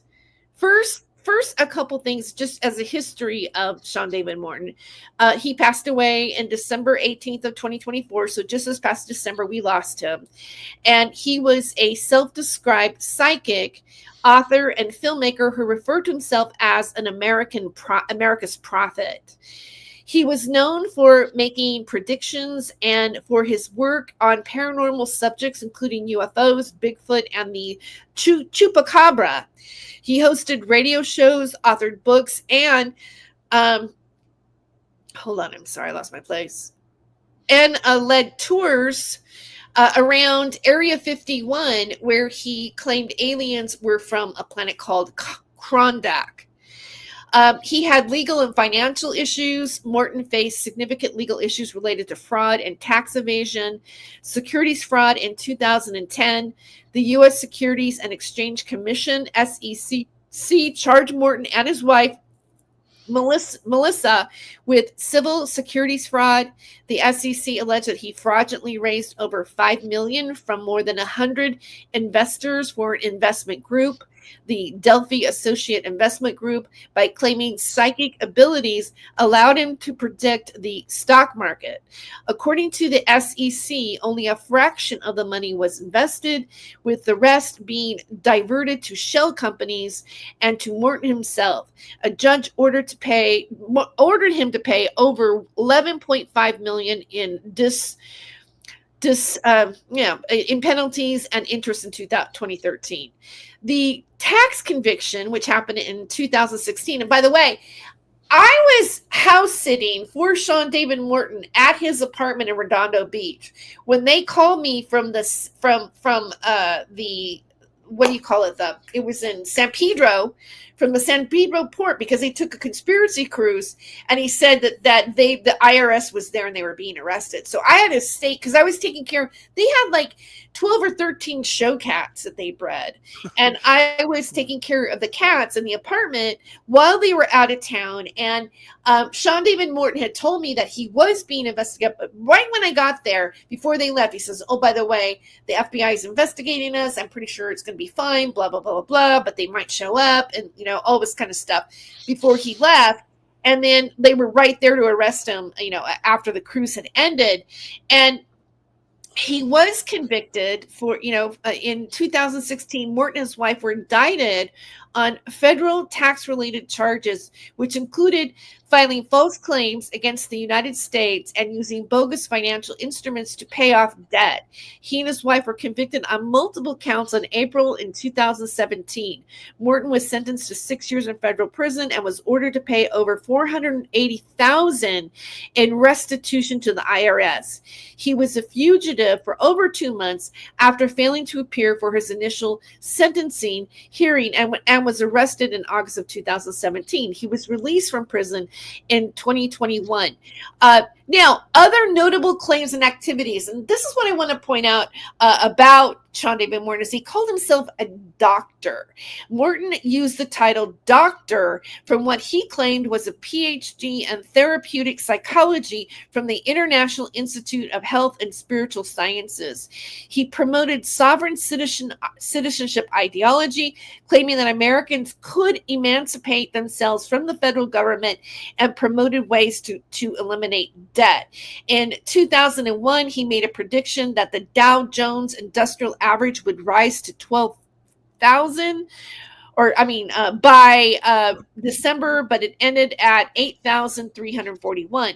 He was the subject of an article by the website UFO Watchdog titled "The Shameless Psychic and the Prophecy of the Lies," which led Morton to file a libel lawsuit against the site. The case was dismissed. And it's Royce Myers, yeah.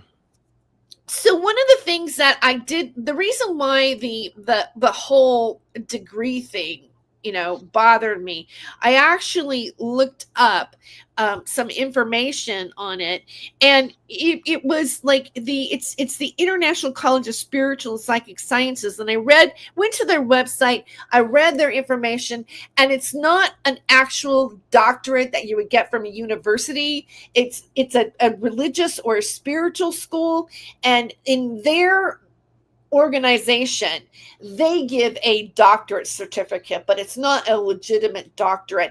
And I have to say that Sean David Morton pushed that to the point that when he introduced himself to my father, because by the way, he came to see a show that I was doing, Ludovica's burlesque comedy show, he introduced my father as Dr. Sean David Morton. Okay. And I really, all the time that I knew him, I really believed that he had some sort of doctorate, because he tended to make a big deal about him being a doctor, but it wasn't a real legitimate PhD in terms of a university. And he left that little piece of information out. Even that, for me, just me knowing him and knowing like what he really did get convicted for and how sometimes he is a bluffer, knowing that based on his character, I have a problem taking his opinion about these particular pieces of footage. Okay. I didn't know him as well as you did. I spoke to him a few times. I as you know from reading my article, I asked him for some information about this, and I quoted him. He appears in the documentary. I ended up interviewing him because I did like a 20th anniversary special. So I ended up interviewing him. There's an audio with Andrew as well, Andrew Burlington. And I just spoke to him about this thing. I mean, I don't believe he's behind it. I mean, if it is a hoax and if it's fake, I don't think he's behind it. I just think that he promoted it. There's no doubt he said it was legitimate. Yeah. In the original documentary, he said it's a remarkable. The opening scene is it's a remarkable piece of footage. If it's real, it's amazing. It's one of the most. That's the first scene. You see a quite young-looking Sean sitting there and doing an interview. And then what happened then was when I interviewed him, he was pretty convinced it was real. I mean, not as much as Andrew was, but I think he was pretty convinced it was real. And if you listen to the interview I did with him, I mean, he's very positive towards it. As was Jon Stewart when I interviewed him. That's much more recent though. But I mean, as far as I can't remember exactly what he said, and I can't remember all the points he made, but he probably went a long way in just kind of like persuading me, actually, to be honest. Not that I am open to other opinions, though. I mean, if people disagree, well, indeed, if there's some kind of breakthrough where some more information about this comes out. So, for example, we identify who Victor was, or someone could come forward and say, "Look, I fooled the world. I made this with my friends. This is the studio. This is where the studio was. This is the guy who made the dummy. He's now working for Steven Spielberg, and he wants this on his CV. He wants people to know that he made this achievement, and things like that. So if that happened, I'd be interested to hear that side of the story too. So. Well, I mean, I would be interested in knowing. I think for sure we can say that the Ray Santilli film, even his admittance that it's a recreation of an alien, that wasn't a real extraterrestrial. It was based on footage that deteriorated and everything like that. The excuse, I think, like a lot of people think, oh, well, that's definitely not legitimate. This other tape I've got problems with. I've got, and it's not just Sean David Morton, but when you look at the points that and I'm going to basically kind of do my closing summation on it. So, and then I'd like you, if you think about like what you want to say, Sure, in your thoughts of it as well. But the problem that I have with it. Let me see. Let me pull up my notes here for a second on it. Just give me a second. yeah, sure.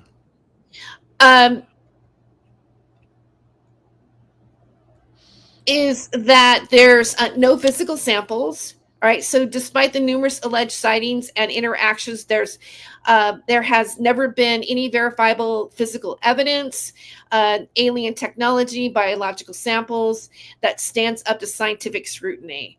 And I think that at this point, one of the things that's really missing in UFOlogy and determining whether or not what is real is that we have stories of acknowledgments of UAPs and this and that and secret space programs and everything, but we don't have any real physical evidence or physical proof.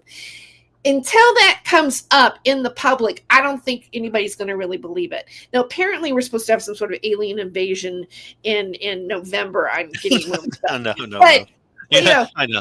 Yeah, that's bollocks. So, but yeah.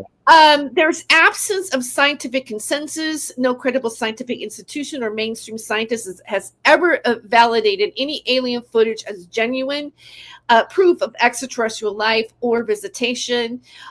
It's single source or anecdotal claims. Most of the footage relies on testimony of a single individual, for example, Victor or Jenny or Santilli.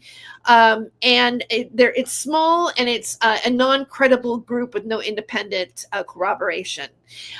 It's ease of fabrication and hoaxing. There's low barrier to entry for special effects, even in the 1990s and certainly today. There are sophisticated special effects, practical effects like puppets, models, and costumed actors, and digital manipulation software made it incredibly easy to create convincing but fake footage. The motivation for hoaxes would be for financial gain. How much money did these guys make by going to conferences, doing videos, having television shows? I mean, we know that now, according to the Ripley's Believe It or Not, Fox paid $250,000 for the footage from Ray Santilli, so he profited $250,000 by that. I know you did a summation, but can I interject, or do you want me to leave till you finish? Well, let me finish for a second. Sure. All right. So the inconsistencies and contradictions with the narrative, changing stories. Hoaxes often change or elaborate on other initial stories when inconsistencies are pointed out, as seen with Santilli's evolving explanations for his alien autopsy film. Implausible scenarios. The narratives often involve highly improbable events. Victor casually smuggling top secret footage from a highly secure military base like Area 51, or Jenny describing an autopsy with any broader security measures being apparent. Lack of details and evasiveness. Desire to believe, misinterpretation of ambiguity, and the human tendency to perceive specific, often meaningful images in a random or ambiguous visual pattern.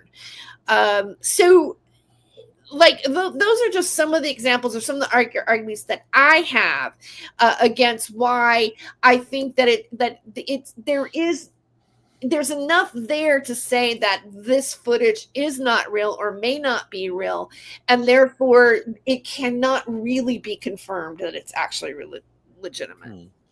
Yeah, I mean, when I can address some of your points, I've got my Okay. own summation. Jenny, you mentioned Jenny, the Area 51 insider. You got that from my blog article, didn't you? Yes, and I read it, and obviously Jenny isn't even really Jenny because No, it I says, made it up. I could be made up or anybody Yeah, or whatever. So you I made made up her up. Jenny. I You made made I that made it up. example Yeah, yourself. Oh, yes, and that's really clever. I made it up to make a point, and did I explain in the article the point I was making?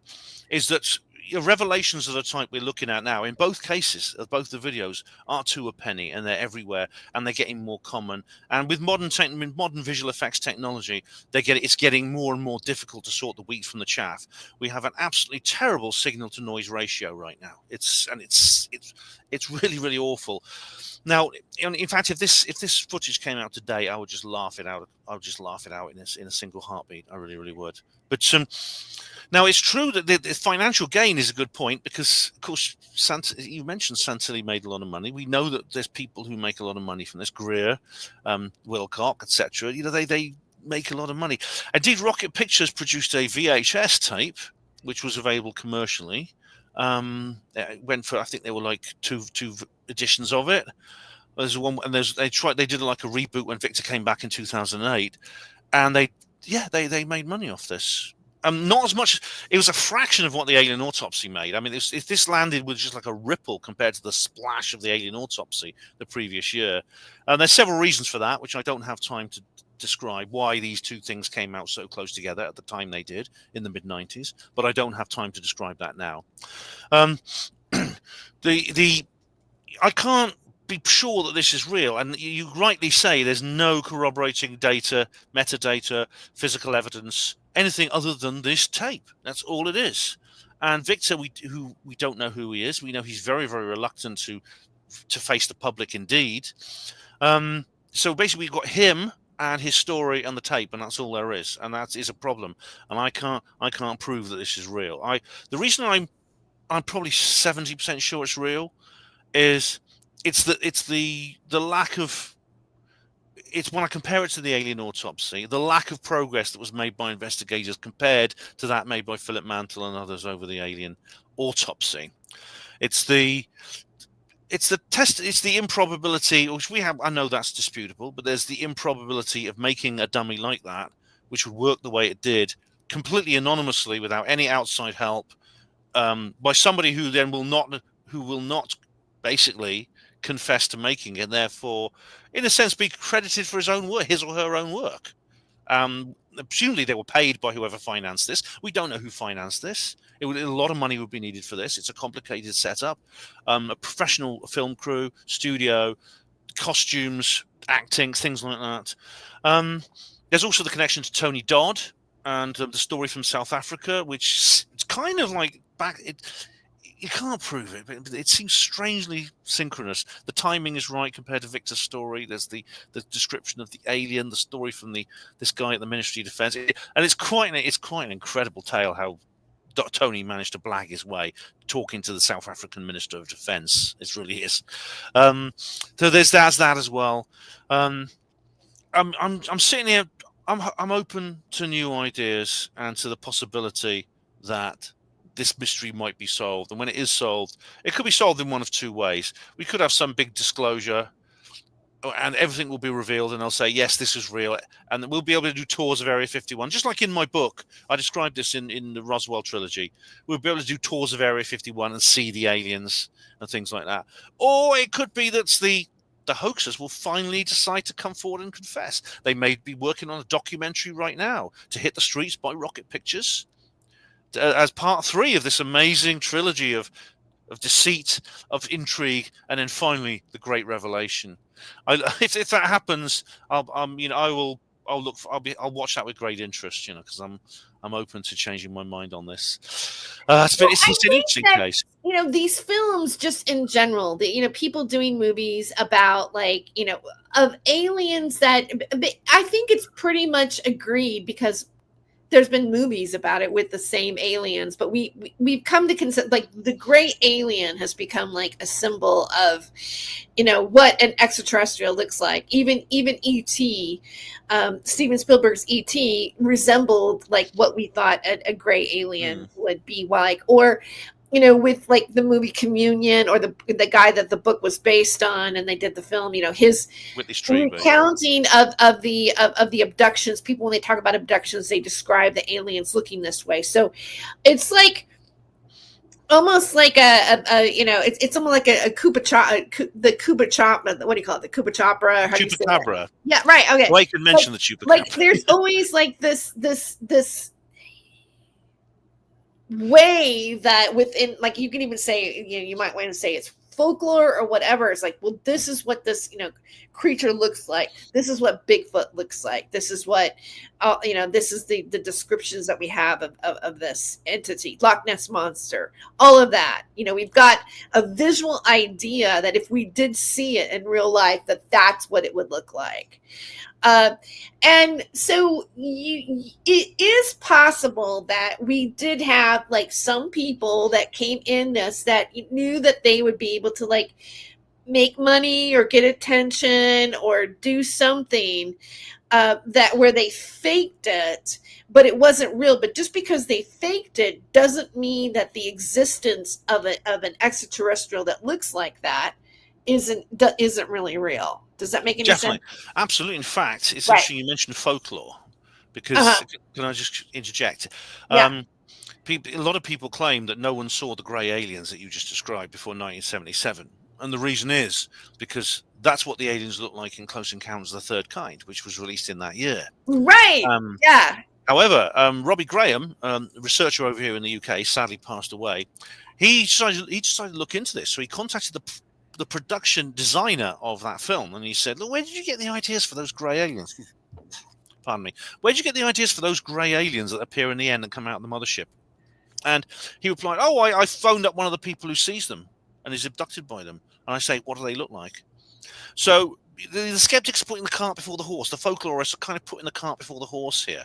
They're claiming that we see aliens because they appeared in the movies. But we found out that the movies are kind of based on what people see. Indeed, J. Allen Hynek was a consultant on that film. He even appears in the movie briefly as a minor character, with an unspeaking character. What movie is this again? J. Allen Hynek is. Yeah, but what movie is it? Close Encounters of the Third Kind. Oh, he does. He's in it. You can see him at the end in the final scene. Yes. Oh wow, I didn't know he's that. An unspeaking character. He doesn't have any lines, but you see him. Yeah, and so the Spielberg actually really did a lot of research into this, and the film is actually based on real ufology. It's not the other way around, because people claim that ufology is based on these movies, but no, the movies are based on ufology. But I mean, like with Betty and Barney Hill, they're supposedly the world's first alien abductees. People say, well, this happened this was in October 1961. Betty and Barney Hill, middle-aged couple, driving home through New Hampshire. It's a standard story. Alien lights appeared above the car. There was a spaceship. They were taken, abducted, anally probed. Memory loss, missing time. All the tropes are there. And so people said, well, that gave people the idea of alien abduction. So suddenly, after Betty and Barney Hill came forward, everyone's knee-deep in bloody alien abductees everywhere. No one had the idea before then. When you look into the fact of the matter is, Betty and Barney were just one of numerous people having experiences at that time. And indeed, there were many that preceded that. What Betty and Barney achieved was to make the idea popular in culture. So it's similar a little bit to the situation with Grace. But they were not the first alien abductees. That was the moment when sort of everyone started thinking and talking about what is actually a real phenomenon. So, yeah. Well, I really have enjoyed having this conversation with you. This has been a fun show too, as well. So I do want to, just kind of say I felt like I was a little bit harsh about the tribunal and Simon Parks, and it does. I do remember when we did talk about Simon Parks, that we were talking about the sexual allegations that were against him, and that there would be great to have a tribunal to come to terms with what the realness of that is. I think, like, I mean, for me, in terms of this community, like coming to those kind of things where we as people on our shows are accusing people of crimes. Like I have a grievance with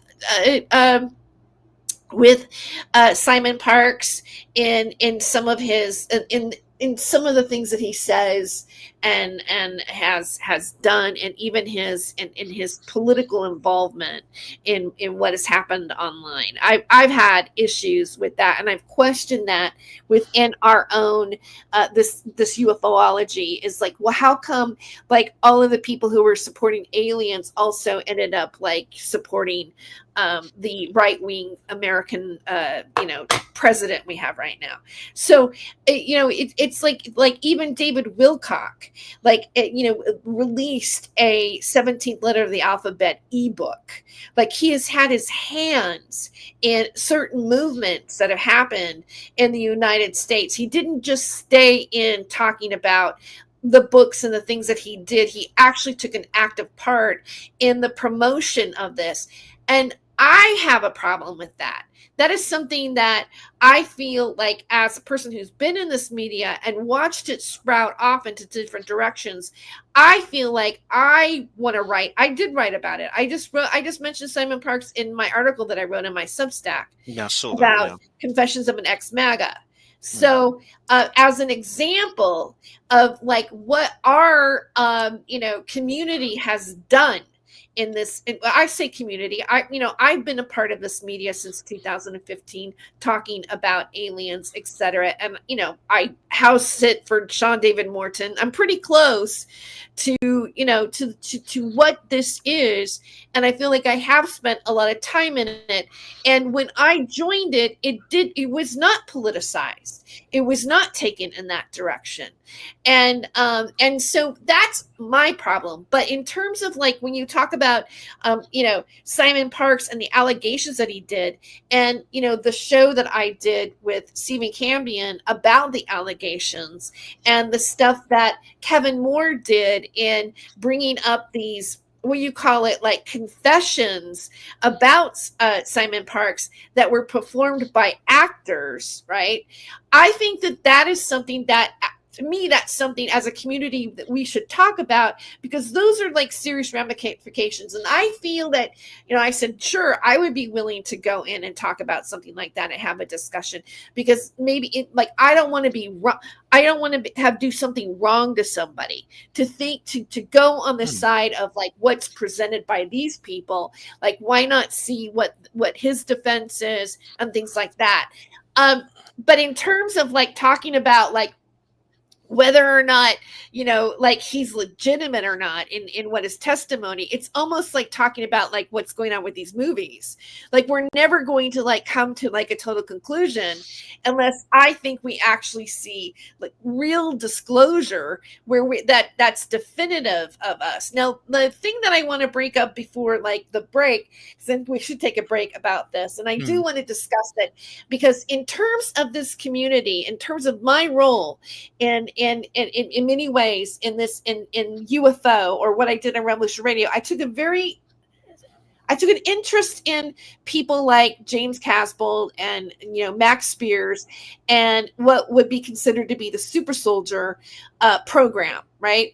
I had interviewed Max Spears, and today, right now, it happened today on his channel, there is David Schurter, like in the middle of his video, telling people that I'm responsible for Max Spears' death. And I take offense to that. I have spent a lot of time doing extensive research on what happened to Max Spears. And I feel like on my channel, I've taken the time to remember him, to do songs about him, to care about him. I'm friends with Vanessa Bates. I feel like I have done my due diligence around Max Spears. And I resent the fact that David Schurter is on his channel lying about me on it, harming me with it and accusing me of crimes, especially when it comes to Max Spears, taking what Max Spears was really talking about, because he wasn't just talking about what David Schurter talks about.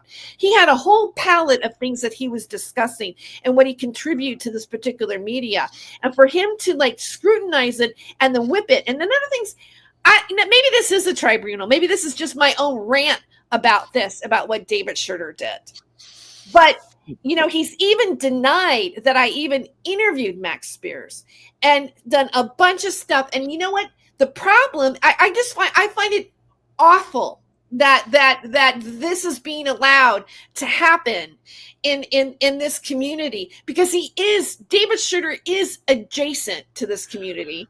And what did he say? He says, "Oh, Tere really didn't know Isaac Cappy. That is true, but she did know Max Spears, and she is a part of what happened."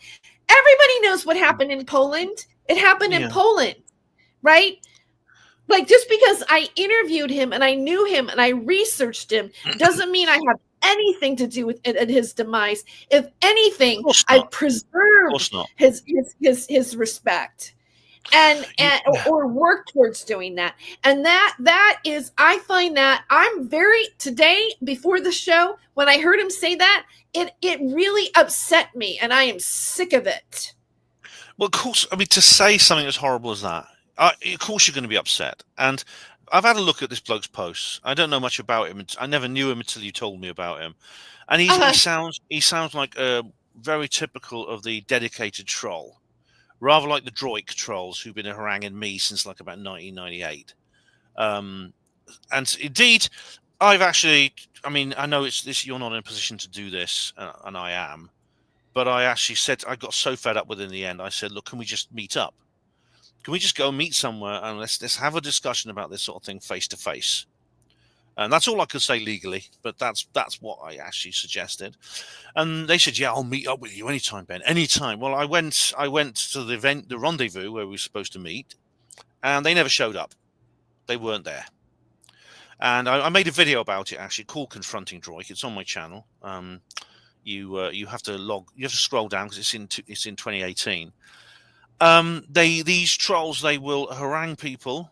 They harangue. They just get a kick out of saying horrible things about people. They really, really do, and they'll often pick on people who are vulnerable. Single women is one of some of their favorite targets. Well, single women. That's not, but like, it's not just single women that David. I mean, I happen to be a single woman. Fine, all right.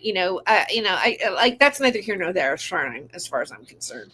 I mean, yeah, maybe if I have like I would be vulnerable maybe if someone actually wanted to seek me out and do something because of the lies that somebody's saying, because a lot of people are ignited by accusations that he's making on people, and he is telling people, like, go after them. But David Schurter, he has another story. It's not like just like he's some faceless troll that has just come onto the scene. He literally has, like, he has a book called Rabbit Hole. He claims to be a satanic ritual abuse survivor. He has been on Lift the Veil with Nathan Stoltman. And by the way, Nathan Stoltman has backed David Schurter against me. Okay. So, and these people, someone like Nathan Stoltman, also spread the 17th letter of the alphabet narrative. See, when it comes to like major key players, I mean, Isaac Cappy got a lunch on his show, and David uses Isaac Cappy. He uses Fiona Barnett. He uses Max Spears in it. In the narrative to maliciously just defame somebody and lie about them and make these accusations. It's disgusting to me, and I'm tired of it. I don't blame you, and the harm is actually there, because I'll tell you what, I still get now people show up. They want this is what they want. I get approached by people to this day. They'll contact me and say, Ben, how could you do this? How could you do this horrible thing? That's disgusting. And I say, how do you know about it? Oh, it's here. And they'll point to the damn Sobbed forum, which was where the Droiks used to hang out. And there's stuff there from 2008, sometimes older. of things that I allegedly posted, and they are put there, and they've lied. So They are got they photos. are they calling you a pedo? Yeah, Are yeah, are they've they got calling you a photographs of my pedo and daughter. saying that and saying that you're trafficking children and that you're They, sexually assaulting children? they said that I neglected my daughter. They said that my daughter was taken into a care. They said I was sacked from the hospital for abusing disabled people.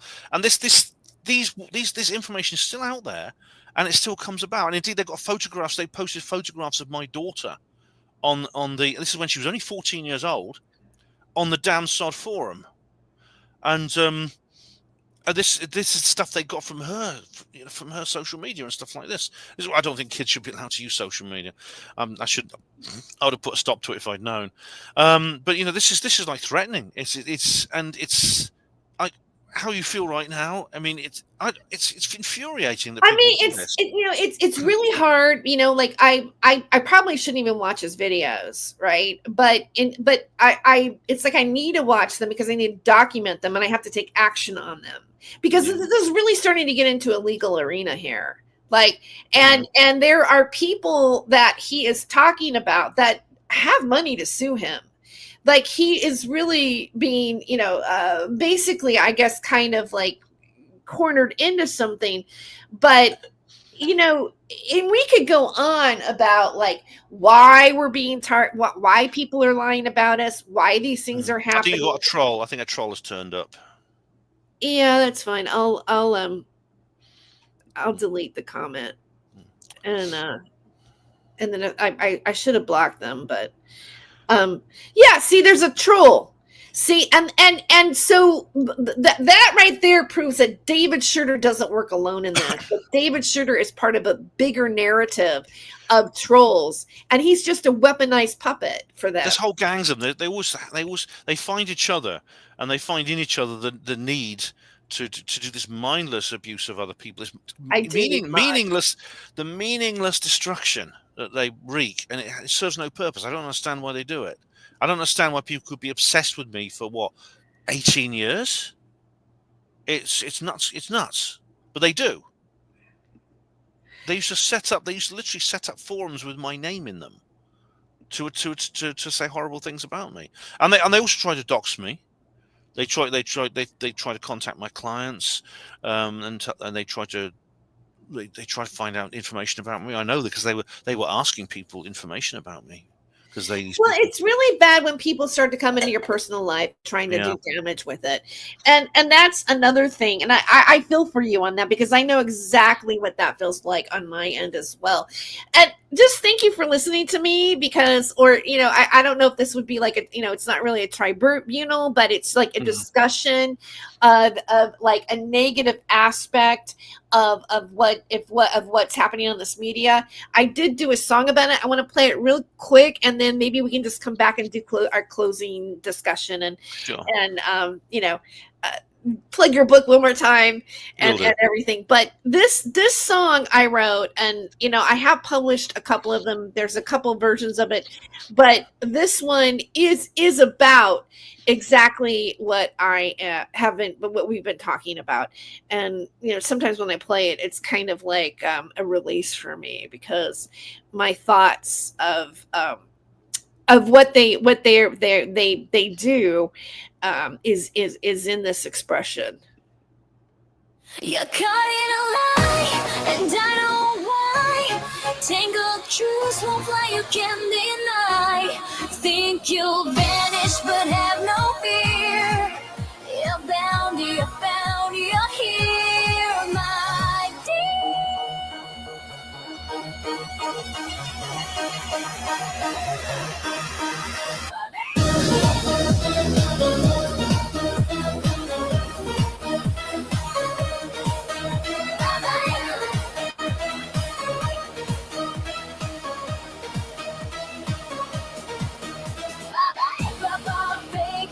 trying to pretend you're just a servant in the end.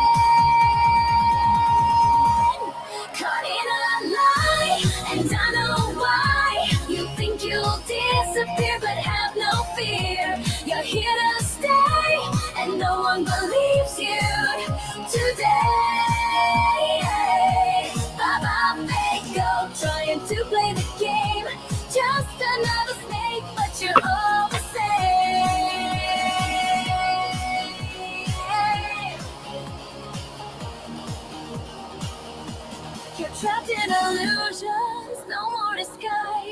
those webs of deceit. Unravel your lies, your game is over.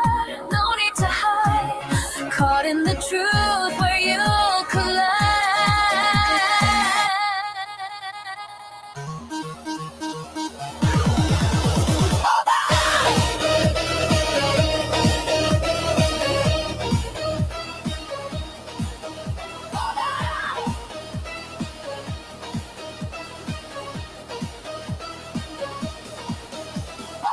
Baba, fake go, trying to escape fate.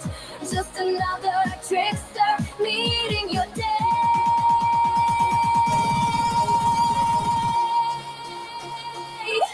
You think you'll vanish, a fleeting charade, but mirrors shatter, exposing the facade. Reality whispers, the truth prevails.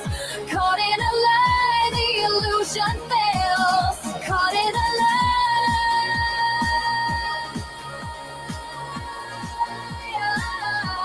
and I know why.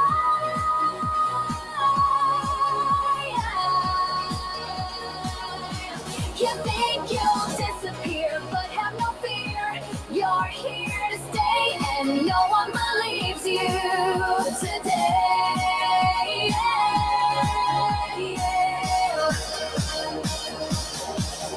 Bye-bye! Fake out! Fake out! Escape code! Just another snake cloud! I always love that yell at the end. That was a more it's like peppy and angry at the same time, and I think that kind of like in some ways like personifies me.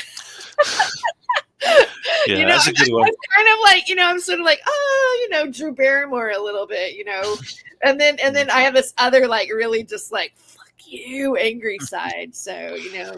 Yeah. I have a bite. You do.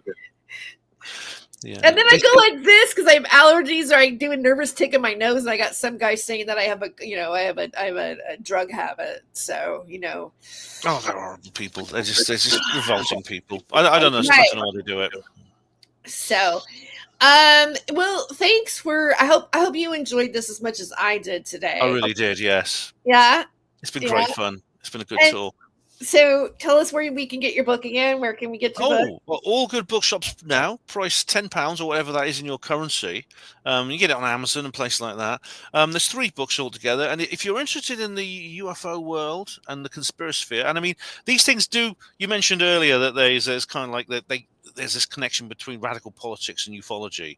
It's always been a part of that. I mean, there's a skeptic called Michael Barkan who came up with the idea of the cultic milieu, which said basically if you believe in UFOs, you're more likely to believe in like other kinds of weird stuff. Doesn't have to be the 17th letter; it could be anything. What you're welcome, Aiken. So I mean, this covers a lot of stuff. I mean, it's a story, but it's a story about what would happen if we got the truth instead of the lies about all these secrets about aliens and stuff like that, and Illuminati. So yeah, if you like this show, I think you'll like that book. And Terry's got a signed copy, which he's going to keep because it's going to be worth a lot of money in a few years. But yeah, Most definitely. yeah. But it's been great to talk to you again, Terry. It really has. I've really enjoyed doing another show with you. Oh, well, let's do more. I think I think we should but maybe we should do med beds next. We could do. I mean, the Fresno Yeah. Nightcrawler. I was kicking myself. Oh, wait, the Nightcrawler. Okay, so Yeah. let's do Nightcrawler because I was for those of you who don't know about the Nightcrawlers, it happens in Fresno, so it happens here, and I might be able to find some of the people that have actually disclosed this. They're these creepy creatures. Should we look for something really quick on Yeah, but, I mean, I covered this on Third Rail Radio just 2 weeks ago, and as I said, I was kicking myself because I remember I know about the Nightcrawlers, and I've watched several things about them. And when I was in Fresno, I was actually there. I forgot all about them. And so I thought, well, I could have done like a talk with you, or we could like talked about it and things like that when I was with you in Fresno. Right. And it just slipped my mind, and I got home and I thought, what about the bloody Nightcrawlers? That's Fresno's real woo-woo Okay, claim. let's show some of this, okay? Yeah. This is amazing This stuff. before we go, right? Like, Yeah, why not? it takes too long. I mean, it takes too long to go into Well, detail. let's make this our next show. And by the way, I start back. I start back at work at the 8th. We have an orientation meeting, but I probably really won't start working till the following week, and even that's limited. But I start cranking in back to my schedule because I have 2 jobs now. So I've got my tutoring job. Then I'm a senior reporter at the Collegian, which I start soon on that as well. So while I'm getting my MFA for my creative nonfiction writing class. And by the way, just to plug for myself, I will make sure that I have my Substack here. Please follow me on Substack at Terry Joyce Randolph. Buymecoffee.com/Terry Joyce. If you want to support the channel, you can always give me a PayPal donation at HollywoodHemptress@gmail.com. I do have super chat or super thanks.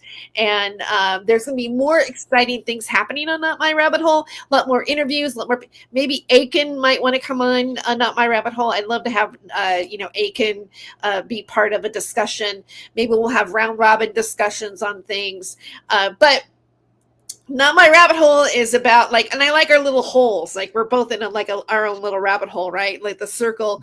But it's about, hey, I don't agree with this rabbit hole, and that's not my rabbit hole. And so I always take I have the extra, I guess I have a scrutiny about what the facts are. And so and then Ben, you have more of a believing nature on everything.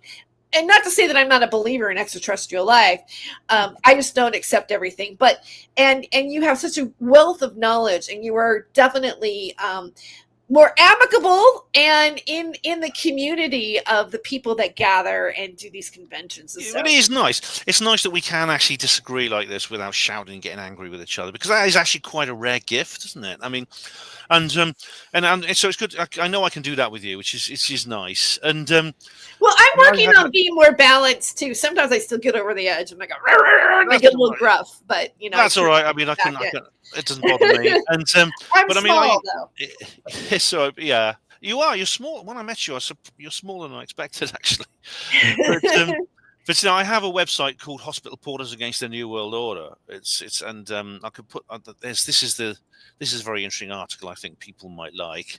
It is actually the article that I sent to you, which gives you a little bit of background to the whole. Can you put it in the chat? Or yeah, there it is. Yeah, okay. And if you go to the homepage of that website, there's a whole load of stuff there. There's information about how you can buy my books, but there's a massive amount of free stuff on there. I've been doing this since I started this around 2007, and I've got articles. I've got my radio shows, my 3 radio shows a week. Well, there's 2 woo-woo ones and one about hospital portering, so that doesn't count. But then I've got my blogs and stuff. So there's a lot of free stuff there too. Like Terry, I produce articles on Substack and Blogger, videos on my YouTube channel and alt tech channels and things like that. Oh, there they are. There's the night crawlers. All right, so let's show something here. All right. Yeah. Let's look at this one. Nightcrawlers of Okay, this is Yosemite Park. That was I went later Fresno. one. I went Fresno Nightcrawler. Okay, so that's in the guy's garden. And this is of course I took the volume off of it. So this one's hard to see anything really, but maybe this might not be the original one. This might not be a good one. Yeah, that's not the original one. I mean, I think there's been there's been several sightings. Yeah, there's at least 2 confirmed. This is the Fresno Nightcrawlers. Okay, so let me see. I'm going to skip ahead here and see what we can because I haven't. Where is it? It's a guy called Jose. Here we go. We only know him as Jose. He hasn't never given his full name, but he lives in Fresno, and he captured something on CCTV. Is that it? No, that's the Yosemite footage again. Right. That's the one going down the hill with the Yosemite footage. There's the original this has a lot of things in it. Okay, here's the Nightcrawlers. Let's see. Oh yeah, this is the original one. That's just Jose's. Okay. Here we go. What the hell is that? Yeah, you see that's the original. Yeah.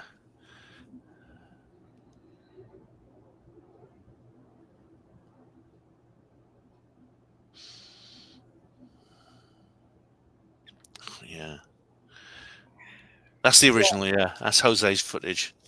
What the hell is that? That's weird, isn't it?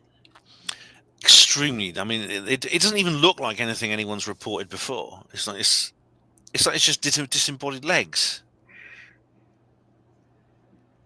What is that? You know, I was reading this. Not reading. I watched sometimes Woodward TV, and I'll stop the share there. So yeah, we should pick out a time before I go back to college. Yeah, I'd love to do another Okay, show talking about this. Yeah.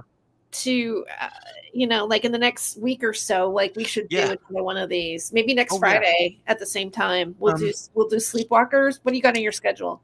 Next Friday, yeah, that's the 8th of August. I'll write it down now. So wait, I can't do that day because I have like an orientation. Well, we'll work it out. Contact me about when's a good next time. Friday. Yeah. I could do like next Thursday even. Yeah, I mean, well, Thursday's bad because I do the Herpanmo show on Thursday. But what about Wednesday? Wednesday, yeah, I can do Wednesday. Okay, you want to do next Wednesday? Let's do next Wednesday at noon. Okay, yeah, so Wednesday the 6th of August. Okay, so Tere, okay, so just in a few days, really. So less than a week. It's 8 p.m. my time. So okay, so we're gonna do the Fresno Skinwalkers, Nightcrawlers. I just started a series called it's a true crime series that takes place in Yosemite. It's called Untamed on Netflix, and you know when I told you I met with my mom, like I said, I met with my mom like on Wednesday, and she was telling me because there's all these movies that reference Fresno, and they're usually not very flattering. Like there's this movie called Sirens where Julianne Moore character, you know, like this one character says they're from New Jersey, and she goes, "Oh, honey, just say upstate New York." I mean, she goes, "I'm from Fresno, and I always tell people I'm from the Bay Area," and you know, it's always like it's always like this pit of like California. Like Hollywood loves to just make jokes about Fresno, but because Yosemite is close by to here, and the series takes place in Fresno. My mom said like they mentioned Fresno and there's characters from that live in Fresno that are part of the story. And so I just got to the 3rd episode where they go, "Oh, this guy lives in Fresno. Let's go find him." Oh, right. Fresno is considered the gateway of Yosemite. Matter of fact, I have a feeling that I was actually conceived in Yosemite because my mother and my father both worked in Yosemite during college in the summer or in the fall, whenever. But I mean, I was born in the summer, so you know it might have been like September, October. But I think maybe I have this thought that I could have like my parents. Maybe they just sniff in the bushes when no one's looking. Right, yeah. Oh my goodness, yeah. So what's this series called again? Untamed is the series. I watched like yesterday. I started watching. I kind of binge watched. I maybe binge watched like 3 episodes of it. So it's pretty good. So Pootie Twink says it's the new Zoot suit design. Oh, I'll tell you what. It'll be great fun to talk to you about this because I got so much to say because I've been researching it and the Fresno Skinwalkers. Nightcrawlers, yeah. Nightcrawlers, that's right. I have, yeah. I did if you go to Third Rail Radio, I've done like a little segment on the Nightcrawlers. Oh, okay. They're very, very strange. What makes them strange is I'll say more on Wednesday, but they're so different to what anyone else has reported before. They're so different. It's hard to categorize them. Are they aliens? Are they cryptids? Are they ghosts? It's weird. It's very weird. Are they interdimensional? Exactly. Yeah, it's a good question. Good question. Yeah, I mean, Woodward TV talks about how I think I saw one where he talks about how there is possibly like a plasma that is around us that has life forms in it that they can watch us, but we can't see them. So I'm wondering if like something like a skinwalker is like a bleed through of something like that. I mean, I don't know. Like, good question. Yeah, maybe. Okay, yeah. Good question. Untamed. Yeah, Untamed. That's the name of it. Untamed. Right, I'll check that out. It starts off with these people rock climbing. and then a woman falls from down, and they almost crash, because you know how like rock climbers are like on top of each other, and this body comes down and she's already dead. And so the whole investigation is like, what happened to this woman? And it's good. I like it. I like it so far. Okay, well, Ben, thank you so much for coming on. You're welcome. Come back next week.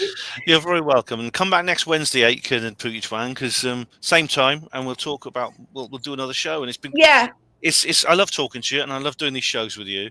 And take care of yourself. Yeah, you too. And you can stay for a minute. I'm going to just go ahead and play my outro music here. I'll talk to you off air in a minute. I'll nip out. I just want to have a word off air. All right. Okay. Yeah. Great. Thank you, Ben. Okay. And everybody, thank you who tuned in live. Please like and share this video. Tell your friends. But thank you, and thank you for being a part of Not My Rabbit Hole. You do matter. And also I want to give a shout out to my new subscribers, because I know that there have been my numbers have been going up, and welcome to my channel. And I hope you find value in it. Until next time, I'll see you soon.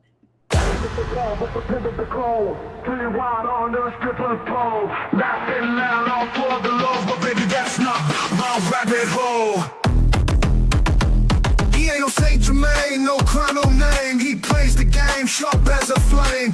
Who's to blame for the stolen fame? A shadow dance in the devil's frame. Go in the rabbit hole, losing control, spinning wild on a stripper pole.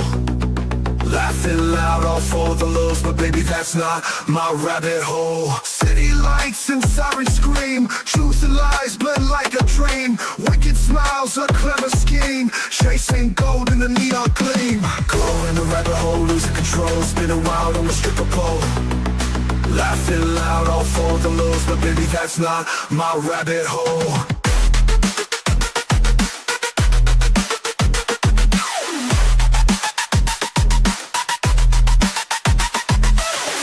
Fast, can't find the ground. Echoes of chaos all around. You chose this dance, this mad parade, but not every choice gets accolades. Go in the rabbit hole, losing control, spinning wild on the stripper pole.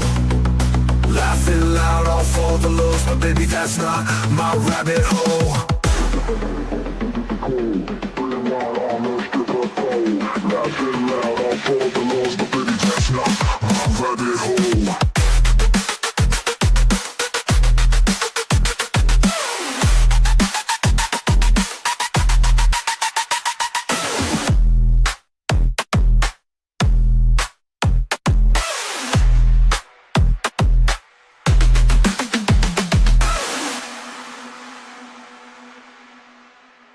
City lights and sirens scream, truth and lies blend like a dream. Wicked smiles, a clever scheme, chasing gold in the neon gleam. Going down the rabbit hole, losing control, spinning wild on the stripper pole. Laughing loud, all for the lows, but baby, that's not my rabbit hole.